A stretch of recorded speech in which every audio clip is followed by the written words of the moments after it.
that energy in the air right now? Do you feel the electricity?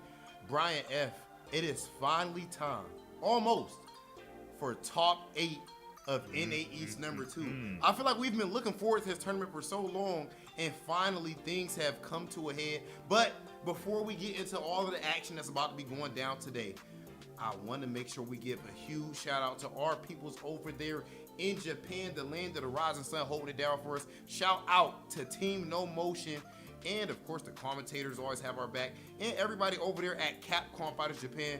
Much love to all of you guys. Brian, how are you feeling today, my brother? I'm feeling.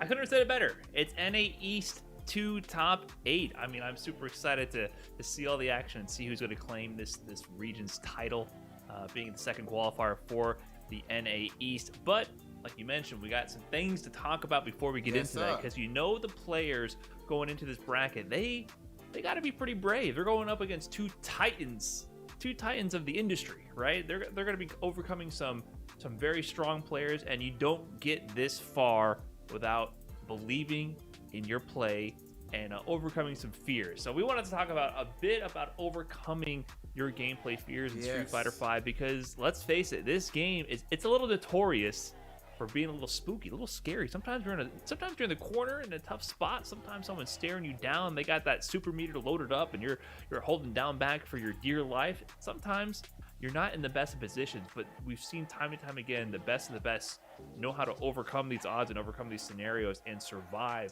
in the most dire circumstances. So how do they do it? Let's talk about that. So I want to give a big shout out to the person who actually inspired this topic, Brian, and that is none other than Medium Buffalo Wings on r/Street Fighter. He actually has a post on Reddit r/Street Fighter called not overcoming, but he just said, oh yeah, it is overcoming throw fear is what he talked about. But basically he said he's an old school player. He likes to fight in neutral. He tries not to jump as much as possible. He resists all urges to jump. And as far as the throw game, it's very hard for him to get down how to defend against throws properly. It's so hard for him to get a read on his opponent's throw time. So I feel like that's a big weakness in his game. So there's a whole lot of things there. For one, where he says he likes to overcome any and all urge to jump, I feel like there's certain, principles, certain rules, quote unquote, in fighting games that exist for good reason. But these rules are meant to be broken if you're gonna be good. In the end of the day, against Balrog with Karen, I'll probably almost never jump. I just think of that because I'm talking to Brian, Balrog, Karen. However, maybe if I'm in the corner, maybe I might just jump back because I think he's gonna do a dash punch. Or maybe against some characters, I might jump out of the corner, let's say a Shoto character, even though I know they might anti-air me, but they're gonna anti-air with a DP. And that DP gives them no Oki, and I'm out of the corner, so it was worth it taking that damage right there. And sometimes my opponent might just not be that good at anti-airing, so I have to take advantage of that. So I think it's good to not have super steadfast rules. Now, when it comes to the throw part, before we move on, I just want to add on to that. You got to learn the rules so that you can break them later.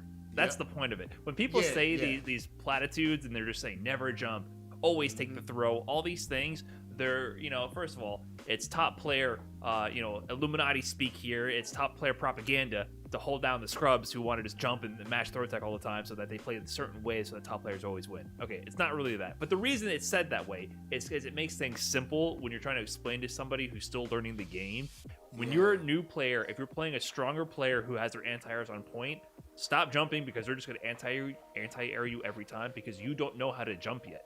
And so it's not worth it to you. It's not worth it to you to jump. Even that person who's anti-airing everything, you can jump on them. Yes. Depending on the scenario. And the space but you're not good enough at the ground game to earn the right to jump.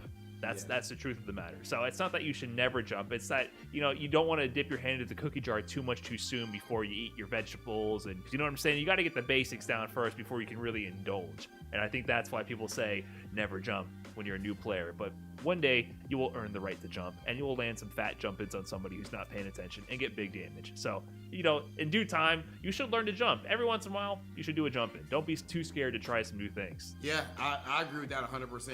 And as far as the throw side of things, there's a multitude of ways to look at it. But I feel like when you're talking about kind of like earning the right, I think that can kind of go to the defending against throws as well. Because the thing is, on one hand, if your neutral is extremely strong, your actual like just ground game, your footsie game is really strong, technically you can take the throw and you're back to neutral, so you're going to be able to smoke the person 9 times out of 10. But another way to look at it is that I can kind of afford to break the rules more, because even if you do guess right and punish me for backdashing or something like that, and I can feel like, yo, in the end of the day, even this life deficit right here isn't that significant because my neutral game is so strong. So it's just worth it for me to just introduce this into the mind game. Like, there are some times where you're going to see, like, I might be ahead in a very serious big tournament match and have a whole lot of health, and my opponent has like no health left. They just hit me into V-trigger, they knock me down, I'm mid-screen, and I have a lot of health, and if I take the throw, I'm gonna be completely fine, but I might wake up DP. If I hit, I win around. If it doesn't hit, I'm still alive, but maybe my stun is pretty high, and I'm in the corner. Now I'm in a dangerous spot. But you've seen this with, I don't care, any strong players, big tournaments, you have seen scenarios like that before. And then if it hits, like, you see Daigo do it and it hits, it's, that's godlike. If it gets blocked, they're like, yo, why would he DP right there? He didn't need to do that. That was so wild. But it's kind of just hard to explain. That just kind of comes into play in high-level gameplay. Hindsight is 2020, man. It's 2020. In general, I like against players that I feel like I'm significantly stronger than, I'm probably not going to take risk on defense 9 times out of 10. But I'm sure in medium Buffalo Chicken's post, he's more just talking about players around his skill level, people that he's run into and ranked and stuff like that. So there was something very interesting that Big Bird had brought up to me before, and I agree with this to some degree. I have 2 different anecdotes for this one, actually, from 2 different people. Big Bird, he said that he got to a point where when he had that great run from Evo, and he had one big CPT event and stuff, and he was saying that he got to the point where he stopped trying to read his opponents as much. Like, he just stopped and started just playing it by the numbers, because he felt like when he tried to read his opponents too much, it kind of like just, it's too tough to be consistent with that. Whereas if he just plays it by the numbers, he finds that he gets overall more consistency. So if you just have a lot of health and it's mid-screen, I'm taking a throw. I don't care. I'm taking a throw. No matter what, I'm going back to neutral. That's one way you could go about it. Then you don't have to worry about reading your opponent. But then someone like Mr. Crimson plays it completely differently. He believes that it doesn't make any sense to let your opponent just know exactly what you're going to do, and it's worth it to add those different options. So I would say the important thing is to think of whatever your theory, whatever you think is best, and stick to that. I think that's the best thing that you can do. I feel like there's something deeper here with this message. There's something kind of it's more psychological. It's deep down in the mind. You have to be okay with not always being 100% in control. I think that's what's happening here, deep down. Beyond, like, Rob, you're going on the high level meta. I bet you medium Buffalo Wings here doesn't even know why you want to take the throw, right? That's even that on its own is a whole discussion. What does it mean, take the throw? Oh, you take the throw mid-screen because you go back to neutral. That's different language. What are you even saying to me, right? Most normal people have no idea what we're talking about when you say that. So I think at the fundamental level, in fighting games, and especially Street Fighter V, sometimes you're going to take damage. So you have to be okay with it. You cannot expect to win with a perfect. If you win with a perfect or you win with a pixel, you don't get more accolades, you don't get more prize money, you get the round, and it's all the same at the end of the day. So you're trying to win by all means possible. And the path to the win will involve situations where you're not in control, and that's okay. You need to let go of that idea of reacting to every single approach, with punishing every button, teching every throw, understanding every mix-up that's going to come. It's not going to happen. It is just not. You are not going to tech every throw. There's a fundamental misconception with lower level players, I find, where they say, oh, wait, can I react to the throw? Like, that's a thing that most people think, I should react. Yeah. You don't react to throws. You react to the situation where you think a throw is occurring. That's why you see, even at the highest level, someone takes 2 steps forward, 1 step back, and then you see a big throw whiff, and then Guile goes, what? And then they get smacked in the face and lose half their life. Because you never react to the actual throw animation. And if you say you are, you're lying and you don't know what you're talking about, because humans cannot react that fast. That's just a fact. That's how the game is designed. Fighting games are designed around the limits of human reactions, and we play at that barrier, and that's where the mind games come in, right? So you're not reacting to the throw tech, you're reacting to the situation. So that said, sometimes you're not going to know if they're going to throw or not. So you either need to look back and be like, why am I in this situation where they're close enough to throw me in the first place? That's the first step, right? Why am I even in this bad situation in the first place? Next, when you're in that situation, does it make sense to even risk the throw tech or not? Or should I take the throw? Because after a throw, if you're mid-screen, for example, most of the time, they can't really pressure you after. You're back to neutral. Things cool down a bit. Now, if you're in the corner, well, you've already lost several other interactions because now you're in the corner. You got out footsied, you got out neutral, or someone jumped at you randomly and your anti-airs are whack. Now you're in the corner. Well, bad things happen in the corner. This is where you need to believe in your play. You're not going to know what's going to happen next 100%. You got to just make the read. You got to commit. Now. Are you going to backdash, maybe predicting a button to kind of scramble their offense, maybe flip out and cause a scramble situation to swing it in your favor? Commit to the attack because you know 100% they're going to throw? Or are you going to hold up forward, wake up low forward, DP? You think it's fake pressure, you're going to jab? There's many options that happen here, and they're all risky. No matter what. Blocking is risky too. The way, you have to choose. I always say you have to choose the way that you're going to lose. Mm-hmm. That doesn't mean you're going to lose, but you have to. A part of playing fighting games is, okay, if he's gonna have in this spot, he's gonna have to command grab me to kill me. He's gonna have to throw me 4 times, or he's gonna have to press this button because I'm not taking this throw right now. But at that spot, the main thing that you analyze is how you got to that spot in the first place, if you are in the corner.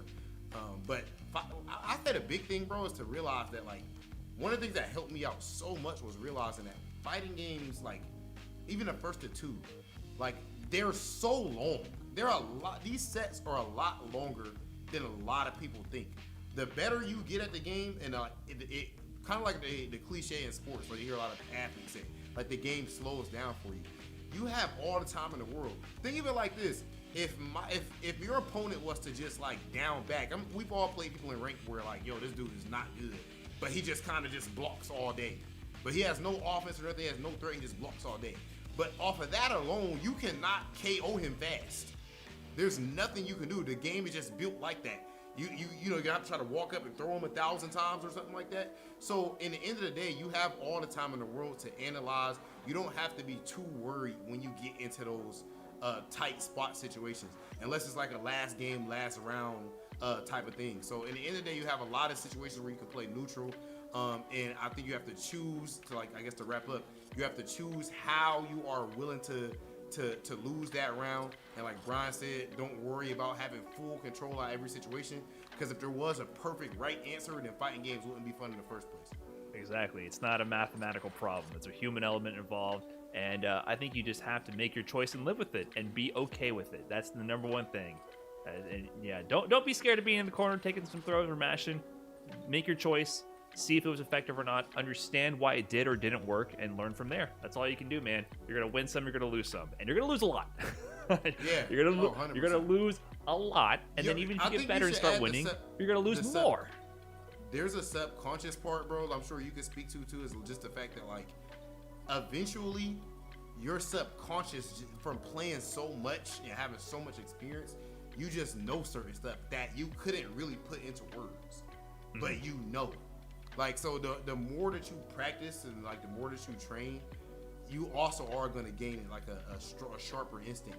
So even though those situations are, let's say, 50-50 situations, someone who's stronger, in my opinion, they're going to typically have a higher percentage of making the right read in that spot or guessing right in that spot than someone who's weak. Yeah, absolutely. I mean, it's a lot of things that you instinctively learn over time, and eventually you get to the point where you can call stuff out. I'll be streaming of I know this guy's gonna do this 30 seconds into the match. I know how the rest of the match is gonna play out. So it comes with time, and if you're in a scary situation, it's okay. You'll take some L's along the way. But one final point I guess I would make: if you're having trouble with throw situations, this kind of loops back to the never jumping part. Maybe we should take the throw a little bit, because that is mathematically the less risky option usually. I feel like for some people who are too tech happy, sometimes just playing a couple of games where you just don't tech to learn your other options can help you gain perspective and then introduce all the options back in. So you can always try that. If you're not thinking and you're mashing tech every time, that's what some players do. They don't think, they just reflexively tech. Then maybe tell yourself, hey, this game, I'm gonna be okay with getting thrown. I'll live. Maybe not through 5 or 6 of them, but through the first one, you'll be okay. Seriously. Right. Well, that said, there's 2 other players that we know who have shown no fear in the face of competition for quite some time, especially against each other, and for maybe at least one of them in and out of the game as well. We had to talk about it. It's been a long time coming. We have the CPT NA East 2 Top 8 coming up, so we have to talk about the 2 biggest, most talented, most prolific players that have hailed from this region, and talk about the rivalry between these 2 players a little bit. Talking about IDOM and Punk.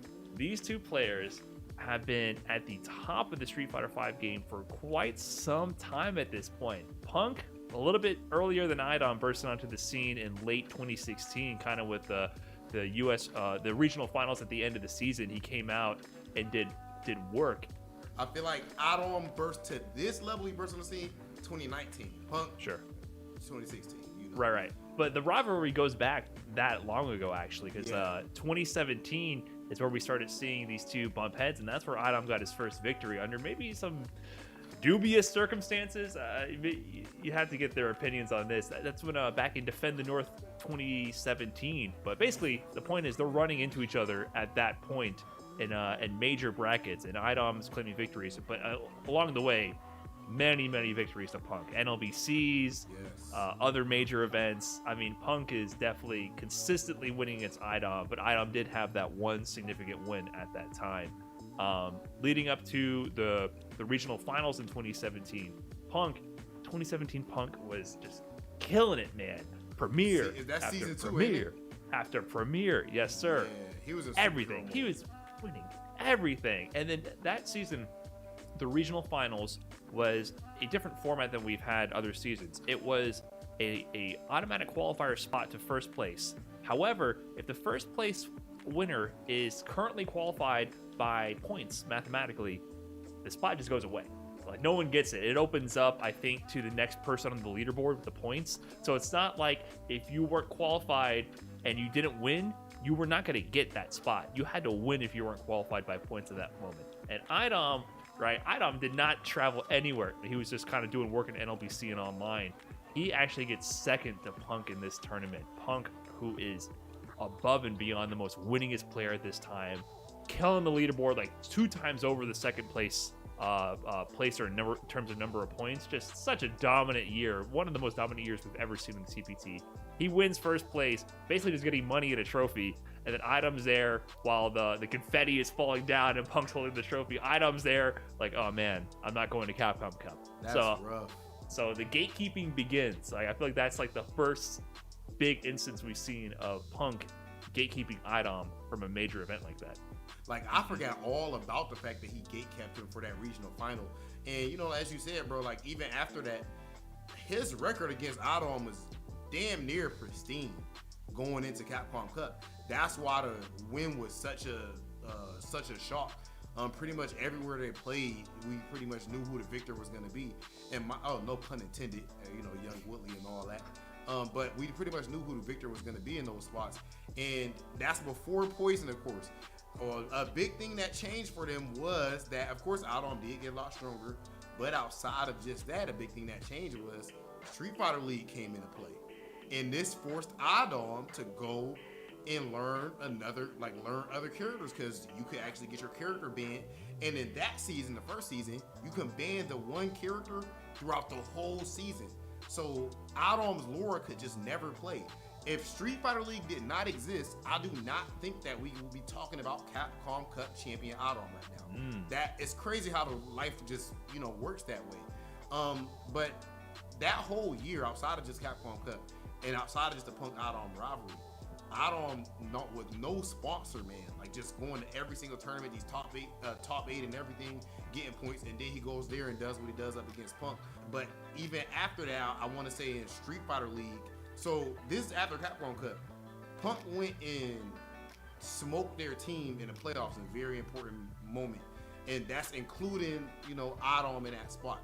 We just seen Punk win NA East. At the same time, Brian, something you were invited to, that offline East Coast Throwdown. It was offline Street Fighter, and Idom took that, and you know, they have amazing trophies, so I'm sure it's a trophy anyone would want to win the set and take. So yeah, Idom definitely getting some wins under his belt. So like it's just been like historically heavily Punk favorite, but as far as like 2019 and now, it's a lot more I would say back and forth. But more importantly than just what happens on the surface level, on the sticks, results wise, what makes this like one of the greatest rivalries in fighting games right now. The interesting thing with these guys is they're polar opposites, and it's not just personality wise. First, I would like to talk about it playstyle wise. Punk is known as the anti-random. I'm not doing anything all too crazy. Here and there, he'll pop something out if it's in a very clutch situation, but he's gonna play extremely solid. He's the player that I would say out of all the pros, out of all the top players in the world, I would say that he jumps the least out of everyone. You know, he's pretty much checking all dashes, anti-airing everything. He's whiff punishing extremely well. Just a very, very strong, like when those of us who like to consider ourselves Street Fighter purists, and you know, people who hate grapplers and comeback mechanics and all that sort of stuff, Punk is pretty much the, you know, the gold standard over the years. And I would say as far as Adam, he is a lot more on the side of, I would not say random. I would say that he's gaming. Okay. Gaming. You know what I mean? Adam is gaming, man. Like it's amazing setups. It's amazing. He's very innovative. I would say that honestly, he's more creative than Punk in my opinion. He's more technical. His character choices are also, they enable that, but I'd give him two characters and he will become the master of those characters. He'll hone in on every little intricate detail. I don't think that you can give him any two characters. He wants to use the characters that are very strong as far as like their attack power, like how hard they hit. You know, very, I don't know, I don't want to just use the word cheap because that doesn't really explain it. He wants to make it a one-player game. He wants a one-player game because, you know, the way that Adam plays, his strategies, I would say, are extremely, they're so strong and so tailored. And I feel like Adam's gameplay doesn't require him to, this is just my opinion. I feel like the way Adam plays is he doesn't have to adapt to his opponents as much as Punk has to adapt to his opponents. That's just my opinion. I just think Punk's playstyle is more reactionary. Right. And whereas Adam's playstyle is more it's more like streamlined. Like, oh, I get you into one this player spot, game. that's it. I think for Adam's style, he's gonna burn through 99.99% of the population without having to think. Yeah. Not as a knock to him, amazing. but because he's already done the homework and the research and has the skills where he's like got the flow chart going to the point where like weaker players who aren't on like near that top caliber, he's just gonna flow chart through them for the most part because they're just not gonna be able to handle it. I really think this rivalry is just so amazing, bro, because it's like these guys are just, you know, like even outside of the game, we talked about in the game right there, and we were able to expound upon it that much, but we know, I wouldn't even say that Adam is like a hero type character or a villain type character, or I don't know what I would, because he just Adam. He's just nonplussed. It just what? Nonplussed. just no reaction. Yeah. It just the talk just slides off his back. It does not faze him whatsoever, because Punk, as we've known, he likes to talk the talk, and he definitely walks the walk. I don't think we've ever seen in the modern FGC era. I'm not going to claim my full OG status here at this point, being an 09er, and say he's the most prolific trash talker with the most skills. But since 09 and on, since I've been in the scene, I have never seen a player talk this much trash and be this strong and be able to back up everything he says. Right. I 100% great. I think greatest of all time. Punk is the #1 trash talker and the #1 player. Like, how many times has that overlapped? That's true. In the history of fighting games. And then on the other hand, Idom, just nothing from him. Cool.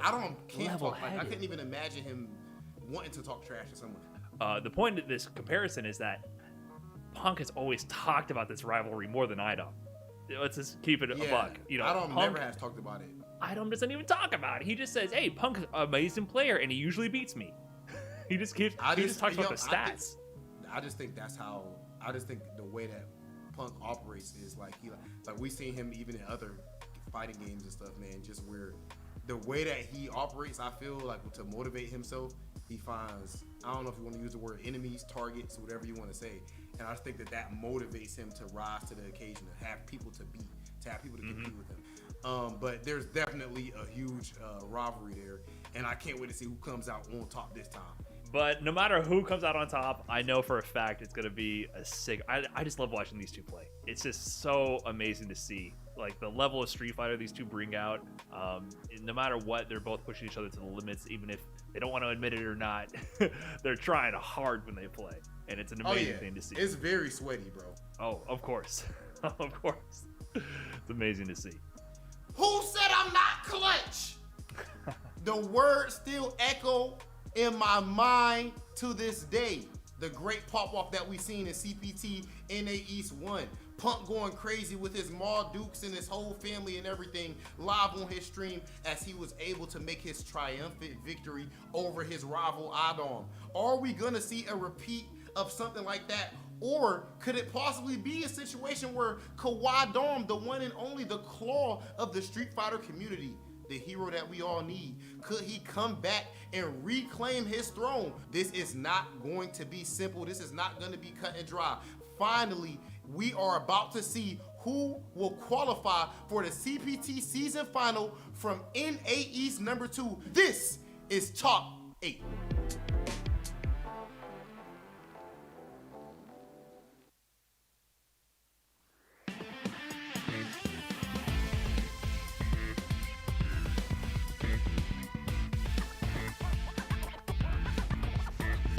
So, you really want to go through the trouble? Fine.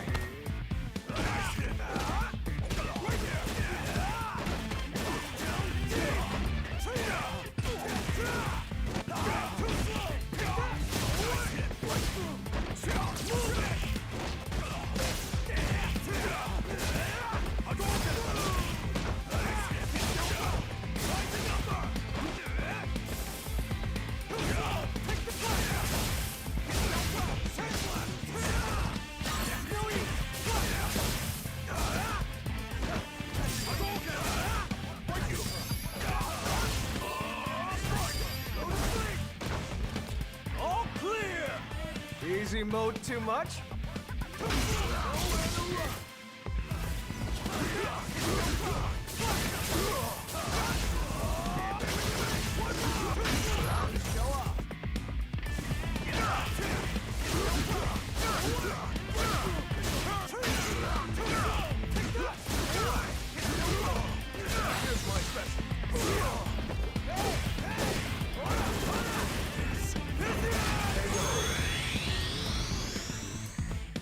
Sucks to be you. I'm always ready for a fight.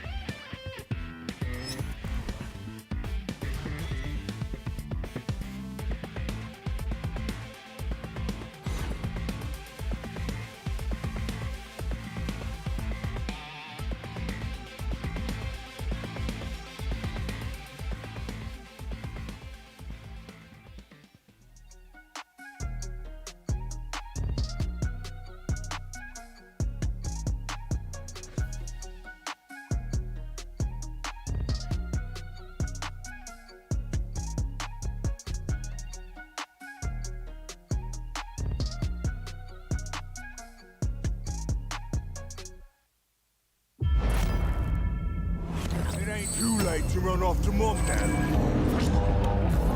These matches are going to be even more ridiculous. If you know anything about Street Fighter, you do not doubt the GOAT.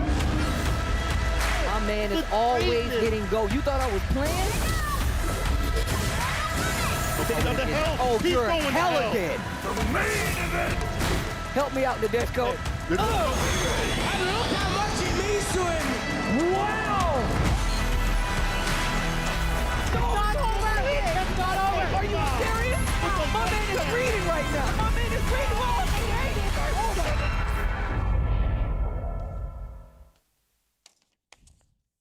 And another great afternoon to all of my Street Fighter fiends, all the viewers out there sticking with us, because today, James Chen, today is NA East 2 Top 8, baby. Yeah. I know you're excited for it. I know you're going to give me more excitement than that, James Chen. Let me hear it, bro. This is one of the best regions in the world. We have IDOM in the bracket, Saban in the bracket, Z's Nuts in the bracket, Hoji in the bracket, all kinds of players. Come on, fam. Look. It's just the reason why I'm a little bit understated here is because I just think it's funny. All the talk in the pre-show about IDOM and Punk and who's gonna take it. And you know what? When you look at the top 8 bracket, I mean, if we jump over to the bracket, one of them is conspicuously missing here.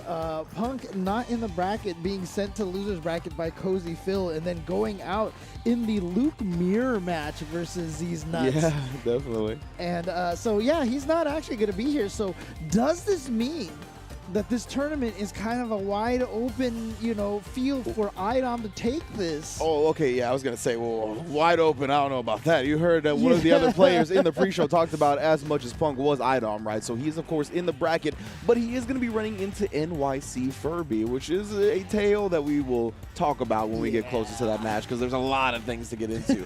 But, of course, we're going to start with that Rushdown versus No Need to Talk, which I'm very much looking forward to. We saw No Need to Talk, known for his Honda nowadays, actually busted out the Laura to qualify into top 8. Rushdown, of course, doing work on that Urian as always. Then we got Flux Waves and Hoji in the bottom side of the bracket, right? We got Flux Waves on the Poison yesterday. Hoji doing work in the lore matchup against Abigail to put him down. That's right. To get into the top 8. And then, of course, Z's Nuts and Space Boys. Z's Nuts, I believe, was on the Luke, as you mentioned, to get into the top 8. And then, playing up against Space Boy on the Sakura.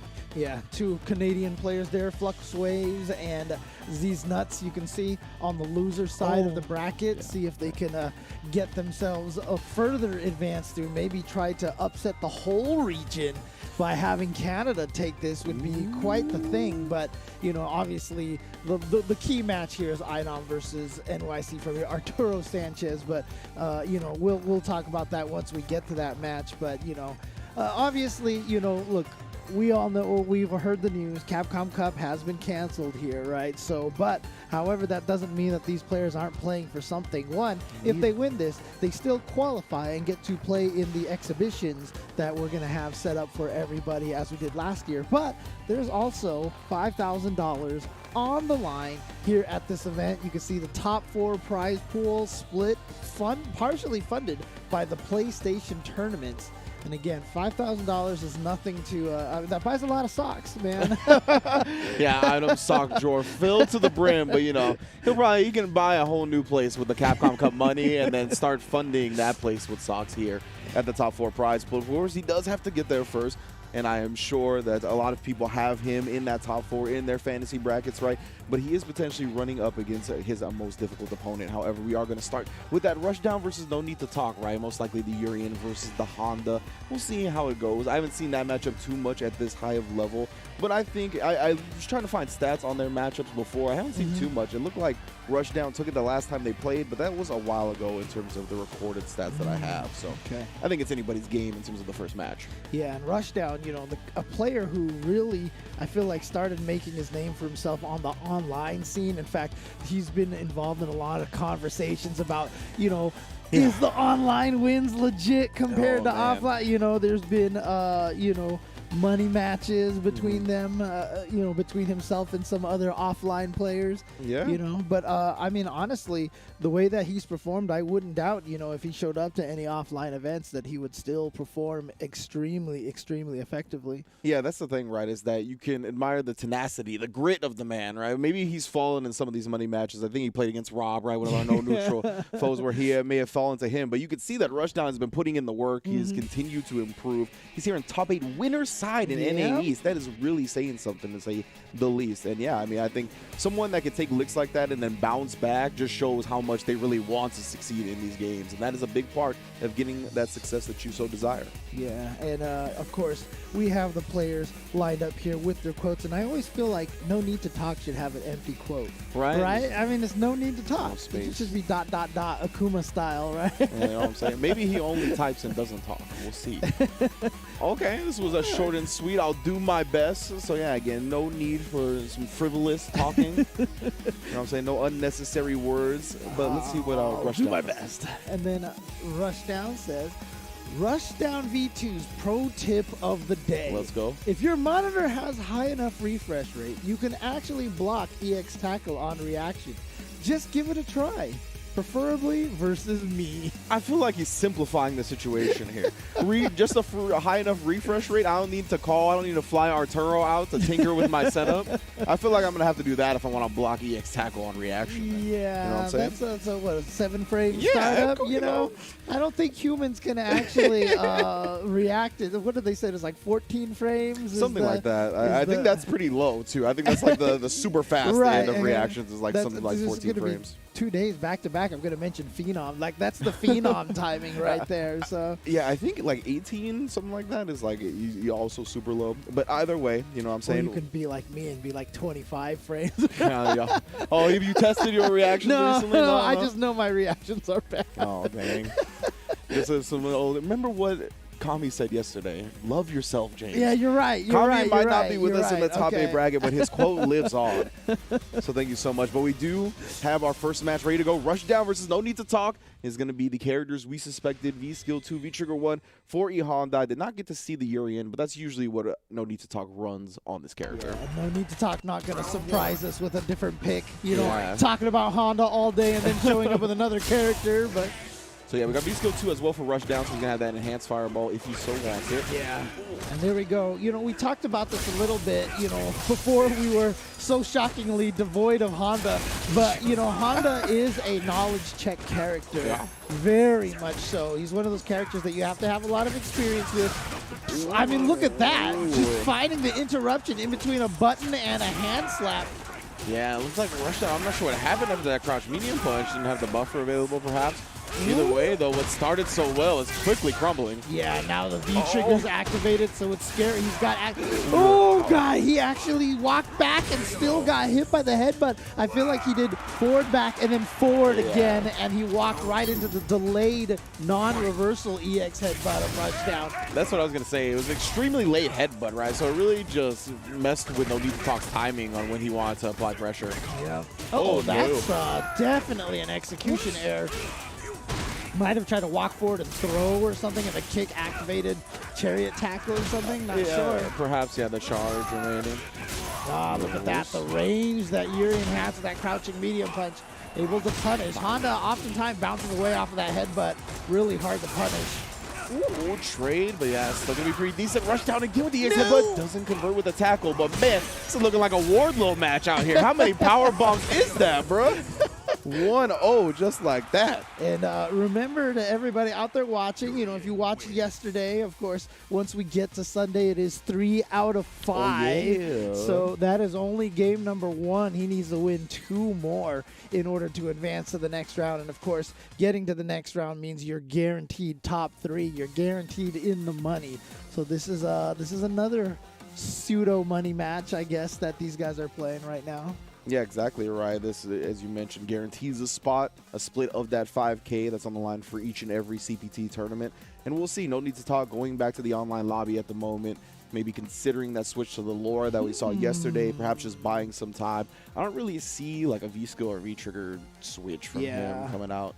Maybe. Well, I mean, he might go with V skill 1 so he can deal with the projectiles a little bit better. So I was thinking about that, and then I was like, but Rushdown's also using the V skill that makes the fireball multiple hits. It's true. So I don't know, right? But yeah, that was along the line of my thinking as well. We're going to see. We're going to find out now. Drum roll. Ooh. No, it is to the Laura now. Okay. All the way. Yeah, but I mean, Rushdown, who plays at NLBC, you know, I'm sure he's fought Idom several number of times. That's a good point. So let's see. He probably won't be caught too off guard with this unless No Need to Talk can do something a little bit different. Yeah, and it could be one of those things, right, where because Idom is so good, you like really hate Laura as a character. So you might just have like a negative connotation when you see her, right? It's true. And look at this. No Need to Talk with an amazing start with this character. Laura always kills you, I swear, but doesn't quite get it here. But the meaty is going to do it. And Rushdown, that wasn't even a counter hit. I don't know what Rushdown, it's like he gave up. I was going to say, I don't even think he was holding up or anything. I think he was just like, next round, fam. Sometimes it's like that in fighting games. Yo, you didn't block it on reaction? Come on. If his monitor had a high enough refresh rate. So, but here comes Rushdown now with a good life lead. So doing a lot better than he did last round. Oh my gosh, and that one wasn't even the first hit, and he still got hit out of it. Yeah, that's the sad part. I think he actually was reacting to it at that point, but it was a little bit too far. Yeah, he got a counter hit, and we've seen a lot. I remember from the China CPT, they fought like 9,000 Urians there. They've gotten good at hitting Urian out of before the second hit, so that might have been what No Need to Talk tried. Oh, wow, she recovered in time? I thought she was going to get her head split open. Oh, well, speaking of, ow. Yeah, just missing that command throw, and Rushdown with the response dashboard, make sure it gets the full punish on it. Yep. Nevertheless, Rushdown still finding dubs here. No Need to Talk. This is a big round for him, though. He can tie up the set.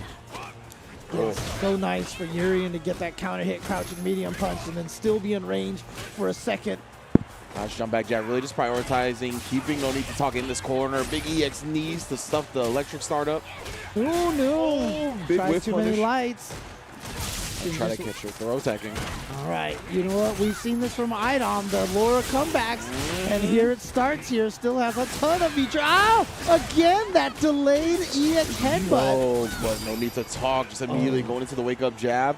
These skills saving him from the overhead, and nothing saving him from the crouch line kick. Long distance on that bad boy. Yeah, and what a great start for No Need to Talk, but then Rushdown with the adjustment, coming back and still winning the next 2 rounds. However, I do think No Need to Talk should stick with the Laura. I don't think he should go back to Honda because that Laura definitely was doing a lot of work there. And like I said, that first round looked great. So, yep, there it is. Just going to go right back into it. Seems to agree, and yeah, we saw some explosiveness come out. The quarrel kick, though. Yeah, finding its mark, getting the counter hit. The longest range normal Urian has. Yep, there we go, using the EX Fireball, the EX Thunderclap to be plus on block. Ooh, boy, Rushdown's EX headbutts have been so on point. Yeah, right, and it really is not at orthodox reversal timings, or usually when you see people bust out like that. Ooh, what a reaction! All right, Plus frames, nice. And now one more guess for the win. Yeah, trying to fake the throw attempt. No, that time he went for it. Just a little too far away. Oh, that was 4! It's time to get her throw on. Perhaps no, gets right out of it. Basically, he was just hoping Rushdown didn't believe he would go for back-to-back command throw in that situation. But Rushdown going for the backdash, a relatively safe option. The powerbomb symphony continues, man. So many front throws. We'll try to catch her biting that. All right, if you're just going to hold down back, he will continue the game plan. Yep. 3. Oh, okay. Fair enough. No Need to Talk actually hitting buttons. Yeah, good stuff, too. I like the side switch, prioritizing the corner. A couple of throws from him now. Yeah, really? Fish? Oh, yeah. 100%. That EX headbutt, he has been doing work with it. He got the counter hit, but he didn't get the actual combo. V-shift out of there. Yeah. Oh, he walked a little too far forward. That's unfortunate, yeah. Good stuff to Rushdown, though. Taking it 3-0 over No Need to Talk. Man. Very impressive showing. to get into winners finals. So that's guaranteed money, guaranteed top 3 finish. That is impressive stuff, yeah, man, for Rushdown, who's been making a lot of noise, talking the talk. You like seeing people like that walk the walk. Yeah, absolutely. And you know, like when we looked at this, you know, we talked about at the top 16. Talked about IDOM, talked about Punk, of course. You talk about Arturo, you talk about Shine. But really, Rushdown, I feel like, is just kind of poised to be in this position to, I don't, like I said, I don't want to call him an upset. But, you know, I mean, anything that wasn't Punk or IDOM, I guess, could be considered an upset in this region, at least. Yeah, that's the thing, right? Is that, like, Punk and IDOM are on a very elite level of player. You know what I mean? Like, even for pros. Like, they're in, like, the smallest percentage of skill level, even for pro players. So everybody else in this bracket, I think, could definitely take it. They're just right below those guys. That's how good they are. So, yeah, Rushdown, one of those players that has continuously improved. He's going to get a chance to prove it up against one of the pillars of the East Coast community right here with what's coming up next. It's going to be IDOM versus NYC Furby, of course, Saban, Arturo, whatever you know him by, the hardest working man in the FGC, along with Spooky. And, you know, we kept hinting at this, but, you know, definitely a lot of history in this match. IDOM definitely has the percentage advantage in history of plays, but that is, you know, all time. Yes. And this season, Arturo has been playing out of his mind. In 2021, Arturo's Dulcim, he won so many events and was doing some major damage, and even has gotten to a point where he's kind of started annoying IDOM. You know, IDOM, like, doesn't like the Dulcim match anymore. I was going to say the tale all changed at Red Bull Kumite, right, over in Europe when IDOM fell to Mr. Crimson's Dawson, and Mr. Crimson really put on a show with that V-shift. And since then, we've seen Arturo also, like you mentioned, play so freaking well constantly on this Dawson, utilizing his V-shift. I just watched their NLBC Grand Finals before this, and I mean, he was so good at cycling between his V-shifts, backdashing, just waking up with Gale. Like, he hard caught out so many command grab attempts from IDOM, and that's why we've heard a little birdie say that he might be going with Poison today, but we shall see soon enough. I want to see what they have to say before their top 8 match. All right. This is definitely going to be an interesting one here. So, NYC Furby says, I know I leveled up tremendously in the past year, and I have what it takes to be IDOM. It's just a question of whether I can do it today or not is all. Oh, you gave me like the anime protagonist delivery right there, like the one like where they're still trying to find themselves a little bit, where they're not all the way confident. All right, let me see what the Kawaii Dom has to say, as Rob TV likes to call him.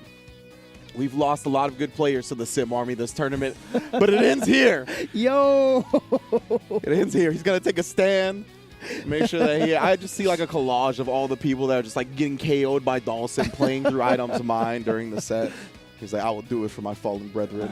But I like it. I like it. A little bit of spice from IDOM here. So definitely a little bit more than just, you know, CPT prize money on the line on this one. I do think that there is a lot of pride on this one because, like I said, Arturo has gotten to the point right now where this is not a foregone conclusion. Because I remember, 100%. There was one point in time where Arturo was just like, I can't do anything. It's just useless, you know. As you mentioned, all time, right? Before this season, I mean, it was about a 77%, I think, victory percentage for IDOM. You know, like that's at a point, as you mentioned, like it was just completely one-sided.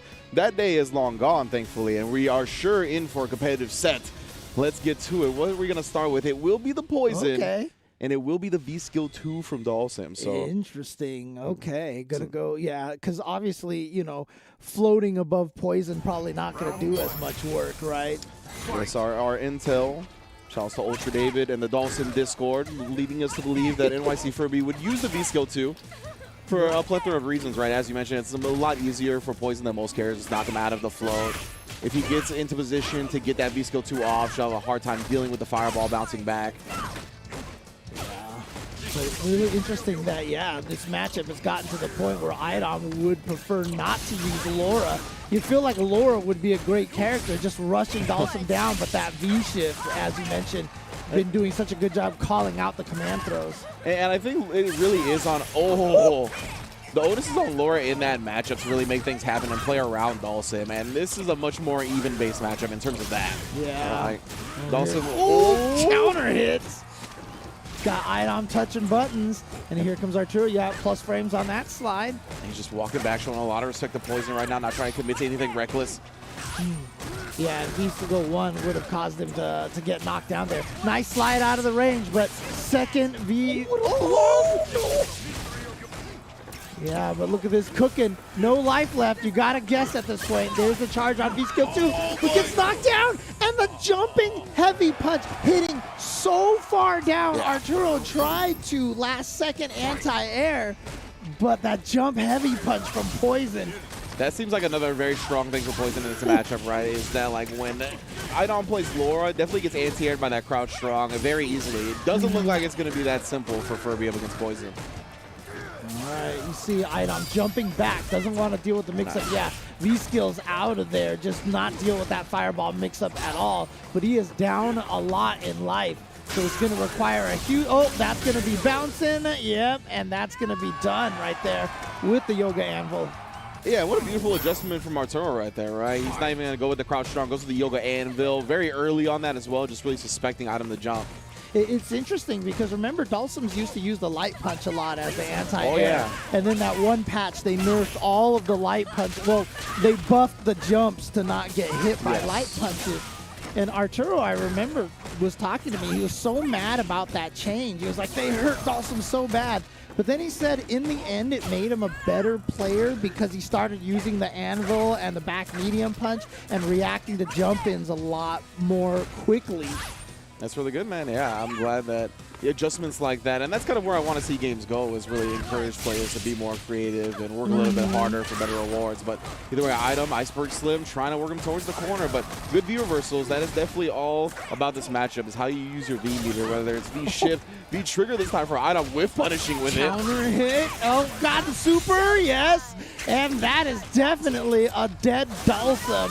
And Idom is going to take game number 1. And, you know, with Arturo going with V-Skill 2, I think we only saw him get to charge that up like once or twice, and that was it. Definitely didn't come into play too often.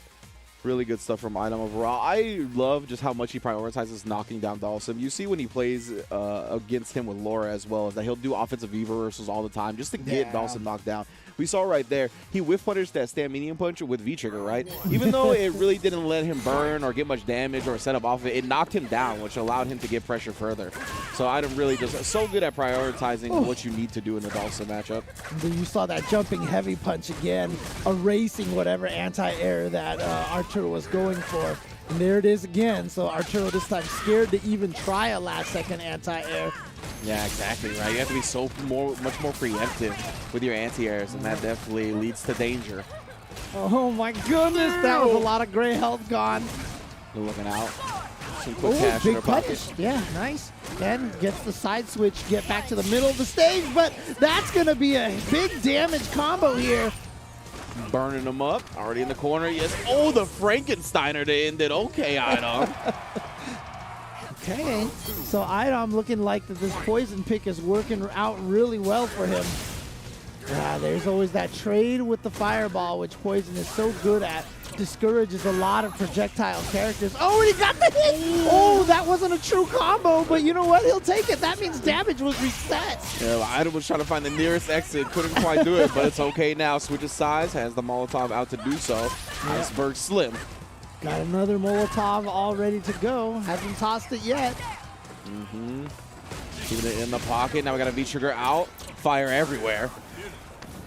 Dude, everybody is on fire in this match right now. That wasn't a combo again. Oh, beautiful evasion from NYC Furby right there. Getting out of the Molotov, stuffing her EX during the startup, and be able to finish. Just knew exactly where Idom wanted to be. Yeah, again, you see how early he has to use that anvil, because we've already seen Poison's jump heavy punch destroy the anti-airs a couple of times. Oh, yeah, getting past the normal. Oh, nice. Reversal long distance, and then countering the reversal slide. That was so smart from Idom right there. You want that security blanket? You want the slide into V-trigger? Completely takes it away. Huge punish. Yeah, now Arturo's got to think about that. And in fact, he uses the V reversal. Ooh, very fortunate he didn't get more punish than that off of the jump back light. But look at this. He needs to do so much work, and it's so hard to stay alive with no life like that against Idom. Yeah, and Arturo, I think surrendering the V-trigger and the V-reversal in that situation is just showing how much respect he has for Idom as a player, right? Yeah. Like, clearly shutting down the first attempt, and then after that point, he went to the EX heart rate. He was going to be at a distance where he was never going to get a slide. Right. Like, he was just going to keep that pressure going where he was going to consistently counter that option. Yeah, in a weird way, I bet when Idom saw that V-reversal, he was like, good. Yeah, right? Good. Like, it's like, okay, like, it was really a lose-lose for Arturo in that scenario. Like, that's just how good Idom was and how much of a lead he had. All right, corner position now for Arturo. And again, Dhalsim can definitely rush down. And as we said, we have not seen him have an opportunity to charge up V-Skill 2 at all yet. Plus frames, tries to go for a shimmy. Arturo does not fall for it. He hasn't been biting. Aha, gets the knockdown, chooses to be aggressive. Yeah, you can still cancel when you trigger the V-break like that. So she got the Heelys on the heels. I don't know how she slides forward on that V-break. Skill, lots of practice. Lots of skill. Oh, man. Did you ever see her in Final Fight, man? She was going everywhere. Moving? Okay, okay. Right now, Sabin doing a good job. Oh, just outside that range. But again, Idom even using the car wheel, the V-skill to get close. Oh, dang. Okay, good. Oh, but he didn't go for the EX Yoga Flame afterwards for maximum punish. And now, oh, he was so scared to anti-air. Yeah. And it was like that weird part where your brain was like, anti-air, your hands don't do it. Yeah. And then by the time your hands actually try to do something, it's too late. Okay. It was crazy, she says. All the way in the corner, heart rate again, disrespecting it for now, but no, tried to press buttons after that first jab. That's exactly what Idom was looking to counter. My it's goodness. Not looking good. Idom wants the stun for maximum damage. Spends one bar like that, just trying to make sure he got the stun. But look at this damage.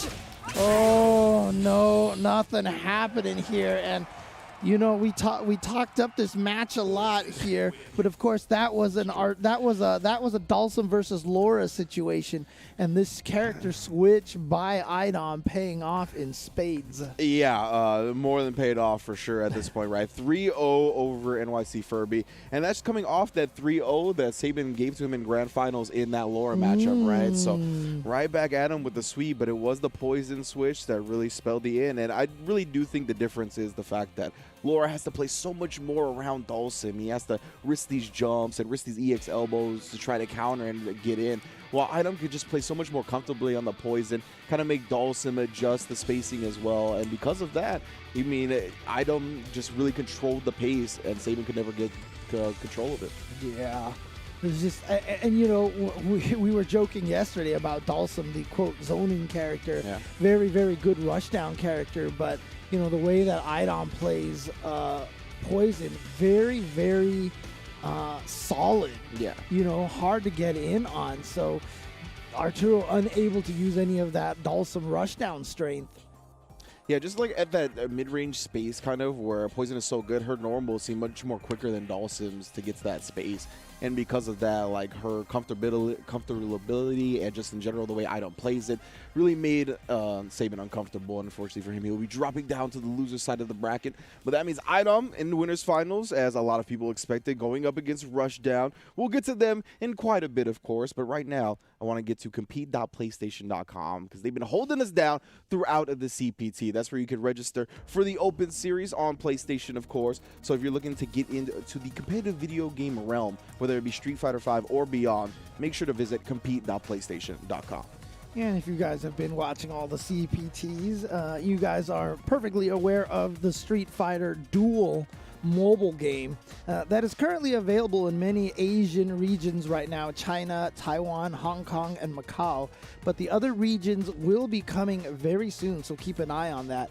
And in this game, you can follow Ryu, Chun-Li, Ken, Guile, Cammy, Akuma, Juri, Blanca. You can see them all on your screen right there to explore the mysterious organization and experience the classic storylines with these fighters and recall your memories of the original Street Fighter.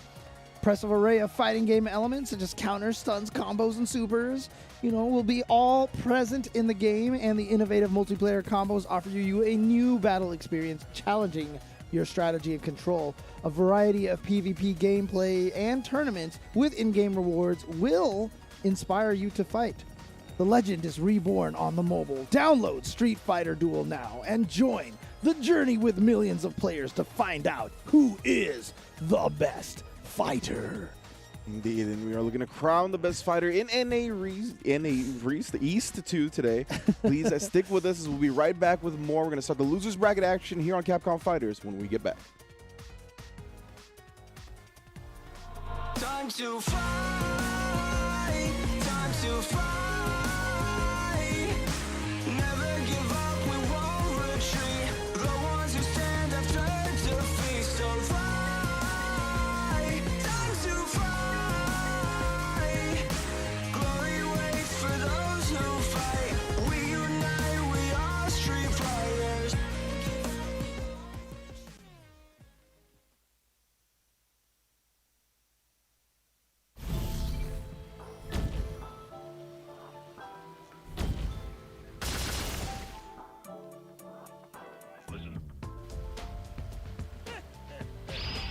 I guess it's time to start warming up.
Riders have to strike out on their own.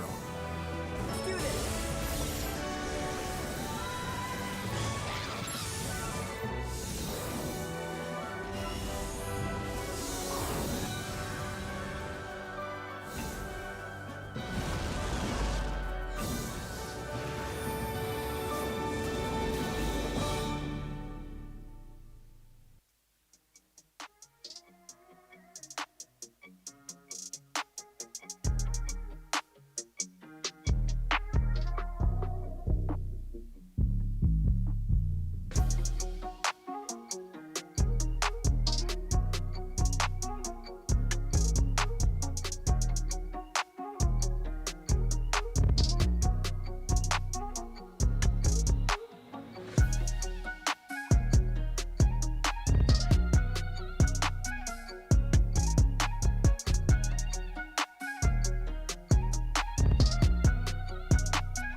Welcome back, everybody. We have completed the winner side of the bracket with Rushdown defeating No Need to Talk, IDOM defeating NYC Furby. Yesterday we said there weren't going to be as many 2-0, 3-0s. Well, so far, we've had a couple of 3-0s, but we are going to be moving to the loser side of the bracket, where I imagine things are going to be a little more hotly contested. I don't even want to say it anymore because Yeah, I I feel know. like they're jinxing it. But yeah, hopefully so, right? We saw Rushdown take down No Need to Talk, Item defeating NYC Furby, but now we are going to the losers. Flux Wave versus Hoji is going to be our first match, then Z's Nuts versus Space Boy. But of course, we're starting with that first round. Flux Waves versus Hoji, which is going to be most likely more poison action, perhaps, up against that Cody.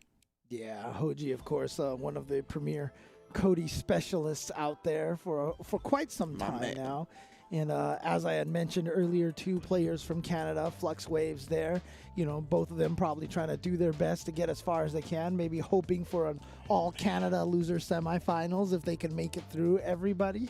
It's going to be a tough road, though. So, again, Hoji and Flux Waves coming up next. Man, you know, and I really like Hoji just because he's a Cody player. I mean, very scientific. I like watching him play. But Flux Waves plays Poison, and the sick and twisted part of me wants him to win. So then Saban has to play another Poison after that. You know what I mean? So that's just the sick, twisted part of me. Hey, look, you already mentioned that Hoji. See, it's just he's playing Final Fight right now. You know, he defeated one boss, and now he's going up against the next level boss. I mean, Poison was just a normal character on the stage, but she's elevated to boss status 100%. right now. So you know, took out Abigail. Now got to go after Poison. I think this is it's leading up the story here. So and you know, if he wins, then I guess is Dalsum the leader of the Mad Gear Gang? That's the twist at the end of this. Well, let's see what Hoji has to say, or Flux Waves. I'm not sure who we're going to start with, but our players are on deck, of course, and it will be Flux Waves. Regardless of what happens, I'm glad to have made top 8. I know Hoji will be prepared for me. He's one of the best Cody players, and I wish him luck. Very positive. Very positive there. Very respectful. We're getting NLB hugs now all of a sudden. No, I was kidding. You don't want to do that. All right, let's see what Hoji has to say about this matchup on the other side. What's so funny, freak? What are you gawking at? What did you think? I was going to roll over and be eliminated just like that? You are nothing, just a trickster. I am a warrior, the Storm, Red Storm. All right. Okay, where is that Because from? I was gonna be like, I was gonna ask you, like, I was like, is this like a Cody quote? Like, is he going with the lore from Final Fight? But then he said the Red Storm at the end. I was like, I don't think Cody calls himself the Red Storm. So you know, there goes once again another quote goes clean over my head. One day I'll figure out all these quotes that these players are referring to. But instead, Hoji will prepare himself up against Flux Waves. It sounds like he's prepared from that quote. Yeah. Prepared for anything, to be quite honest. Yeah, look, if you're the Red Storm. You know what I'm saying? Like, Oh man, but Hoji, but I mean, someone out there's got to be able to let us know I'm where that's sure, from, right? yeah. So I'm sure some people in the chat are like, you guys, you uncultured swines, this is obviously from. I feel like between me and James, we have a decent amount of things covered. So when we don't know stuff, I mean, it be like that sometimes, you know. But we'll see. Yep, it is. There we go. Next level boss here. It's going to be Cody versus Poison in yet another lore match. That's like the secret agent costume he uses too. Like, Yeah. the sleek glasses, the down hair. Is it like a Devil May Cry reference or something? Because she also has like maybe. she has like the 2 different eye color as well in this costume. So there's something with it. I can't. Yeah, it probably is, honestly. I don't think it's Lady. Isn't somebody else Lady? Either way. Yeah. So Hoji Flux Waves off to a very even start. Oh, it is Lady. Good thank you, Mother Base. Okay. All right. Ooh, once again, cutting him off at the pass with that crouch fierce. This is where you see these poisons put to use so effectively. Always utilizing her range to make the player second guess how they approach. Nice jump back as well. I like it. That was definitely cross-up range, right? So great stuff. And a lot of times, too, when you do that jump back, even if you get hit out of the air because they hit the button early, it's not a combo. You reset onto your feet. Yeah, honestly, like getting hit, like trading in the air-to-air like that is a lot of the times much better than blocking the jump in. Oh, the shimmy at the end. Okay. Flux Waves taking first round here against Hoji. And that is one of the most potent times to throw bait people as well, is when they're recovering from an air hit like that. Everybody loves doing something. Oh, nice sway! Best the heart rate. Yeah, we talked about how Hoji is a scientist. He's probably studied a lot of the not true block strings out there and knows whether he has enough of a gap to get the sway started. Beautiful hit from right there. Just had the buffer behind it. Oh, another buffer behind that. Spacing trap. The whip punishes his own deck. Oh, once again, caught him reaching. Another lesson taught.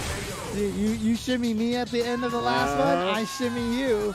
Anything you can do, I can do better. That was over and over again. Plus frames. Wow, couching heavy punch there. Goes for a beefy button afterwards. Oh, the jump in, no anti-air that time. You saw the startup of it, but just a little bit too late. Now Hoji trying to ride this momentum. Now it's too far away for the double lights to connect. Oh, ouch, yeah, just kicks you in the shins. It feels like a crush counter when you get hit in the shins like that. Let me tell you, my mind shatters. Oh, I like that jump, but unfortunately it was a forward jump. So now Flux Waves in the corner, and you can see why this is a problem. Here comes Hoji, gets the hit, but it wasn't a counter hit. But again, the shimmy. The reaching. We have 3 round ends with shimmies now. People are I mean, look, Brian and Rob were talking about it at the start. Take the throw. Hands and arms inside the vehicle. If you ever been to an amusement park, that's what they tell you. Yeah. Don't reach out. Now, obviously, they didn't have enough life most of the time to take the throws. Yeah, so, you know. But that's why shimmies work so well. In fact, and a lot of times when you watch Japan matches, you'll see the players at the end close it out with shimmies a lot because of that reason. These V skills, just dodging these whip, like good follow-ups, are so smart. I feel like that is definitely going to be a rough space for Flux Waves to navigate. Spends the V reversal, gets nothing out of it, unfortunately. Yeah, using the knife in this matchup, too. Yeah, like I said, the knife, I mean, before it was just one of those situations where Cody didn't have a V-trigger one, but they have buffed the knife so much since then. Look at this gray life. Oh, from these knives. Oh, what an anti-air. Yeah, the most damaging stand strong in history. Oh, so much health gone from that, thanks to the gray health. Oh, here we go. Big jump. Yeah, execution Flux Waves has the corner as well for the follow-up. Hoji, oh, the bad spray counter hit follow-up. Cancels into it, gets the knife out again, and the sway to dodge the V-break. Oh my goodness. Hoji is definitely a scientist. That is something that you know he has done before. Button, oh, you V-shifted it, and I activated, then yeah, I'm gonna get the sway to blow up your V-break. Man's looking like Norman Osborn out here. Right, I bet he laughs like that to himself when he dodges the whips, I know, right? Oh, man. Ooh, the zonk once again. Nasty's good stuff from Hoji. Wow, responding in kind with a kick, ruffian style.